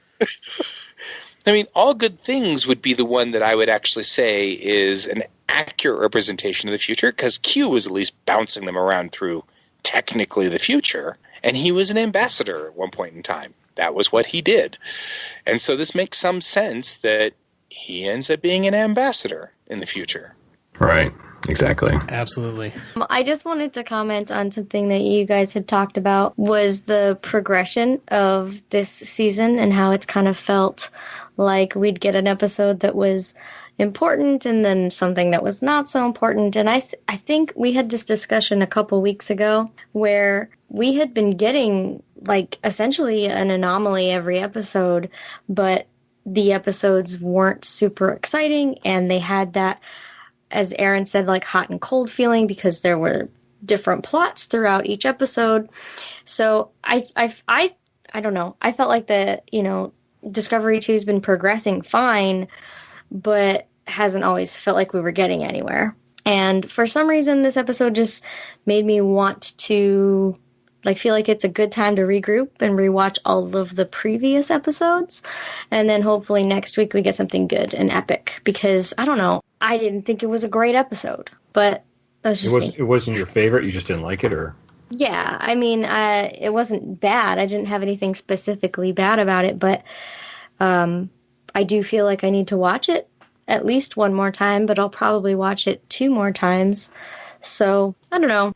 That's kind of how I felt about the episode as a whole.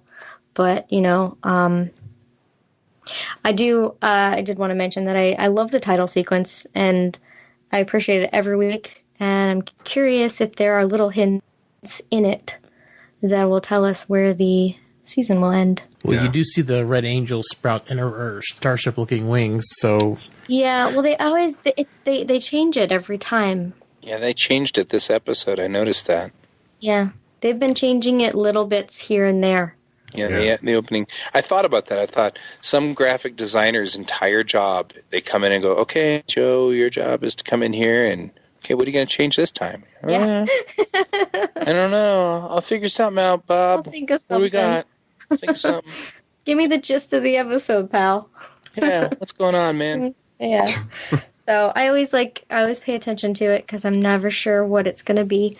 So I don't know. Those are just my thoughts on it. Cool. Yeah. Mm-hmm. Okay. So now, Guy, where can we find you? Oh, okay. Well, now you can find me mostly on my podcast, which is Rocky Mountain Geek Tank, and that's at RockyMountainGeekTank.com. You can also find me on Facebook every Tuesday night at 8 p.m. on Facebook at Rocky Mountain Geek Tank. And Fun we discussion. also, yeah, It's we always 8 p.m. do. Mountain Time. That's right? 8 p.m. Mountain Time, which makes it like 10 p.m. Eastern.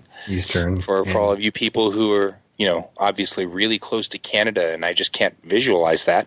Sure. 7 for me. 7 for you. Yeah. Yeah, it's 7. Yeah, you're the other direction. Yeah. And which I also, I have a little bit easier time visualizing. I've spent more time on the West Coast than the East Coast. But you can also find all my artwork at GS Davis Art, and I pretty much branded myself. So that's Twitter and Facebook, and I've got a web page, and I'm on DeviantArt there, and all kinds of stuff. So Nice. I've done that. So there you go. Cool stuff. Cool. All right. Well, Yeah. All our music is done by Warp 11. You can find them at warp11.com or Warp 11 on Twitter. Also, our intro is done by Dave Wilkes. The show you can find online at synthaholics.com. You can email us at synthaholics@yahoo.com.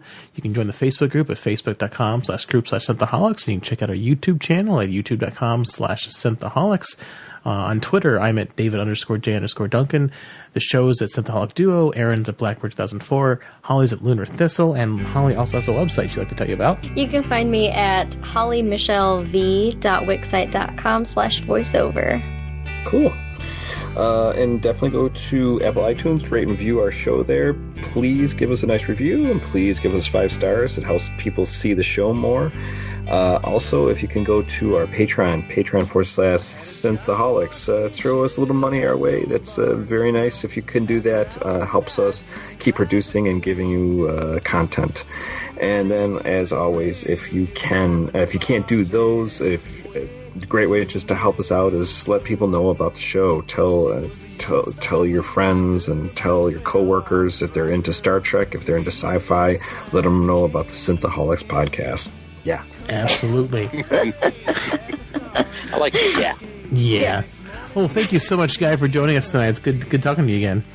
Thanks for having me. I appreciate you letting me be on board. It was awesome virtually meeting you. Yeah, it was great virtually meeting you too. And we've got the entire Geek Tank coming back for episode 10 of Star Trek Discovery discussion. So yes. That'll be fun.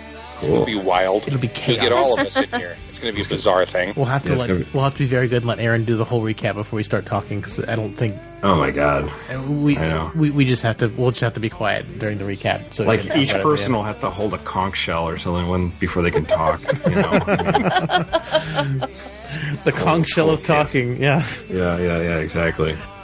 All right. Well, thank you all so much for listening. Live long and prosper, one and all.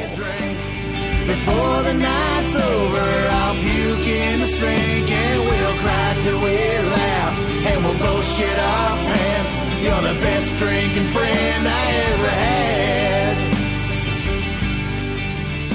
That was only 2 hours and 4 minutes. Only. Woo! Wow. Sorry, guys. That's crazy how long that went. Yeah, they tend to go long. Yeah, that's nuts. Cool stuff. Yeah, thanks, guys. Good talking to you again.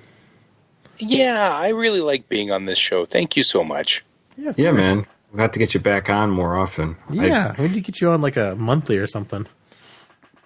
I really like the fact that, because like Geek Tank, we've got so many people who are so far behind in our viewership that I can't talk about this. It's too spoilery. Yeah.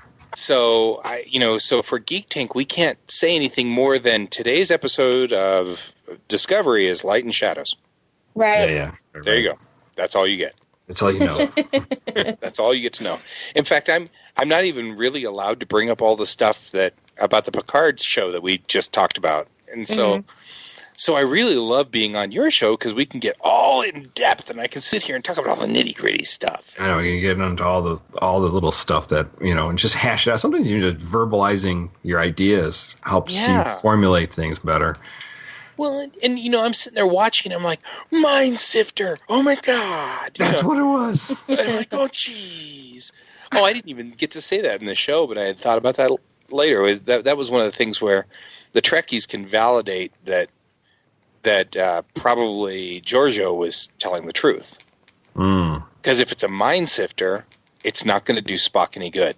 Right. No. Right? So, of course, that Burnham doesn't know that it's what a mind sifter is. Sure. But if you, as a viewer, are in the know. Know. Right. We know what a mind sifter is. And so the fact that it's a mind sifter means that we know that Giorgio is on the level. Right. For now, but I still can't fathom what her deal is. So. Well, yeah, she's probably not going to stay on the level because she's Giorgio, and we all know that. Right. But it's still cool.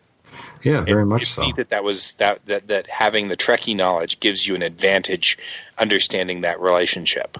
Mm-hmm. Yeah.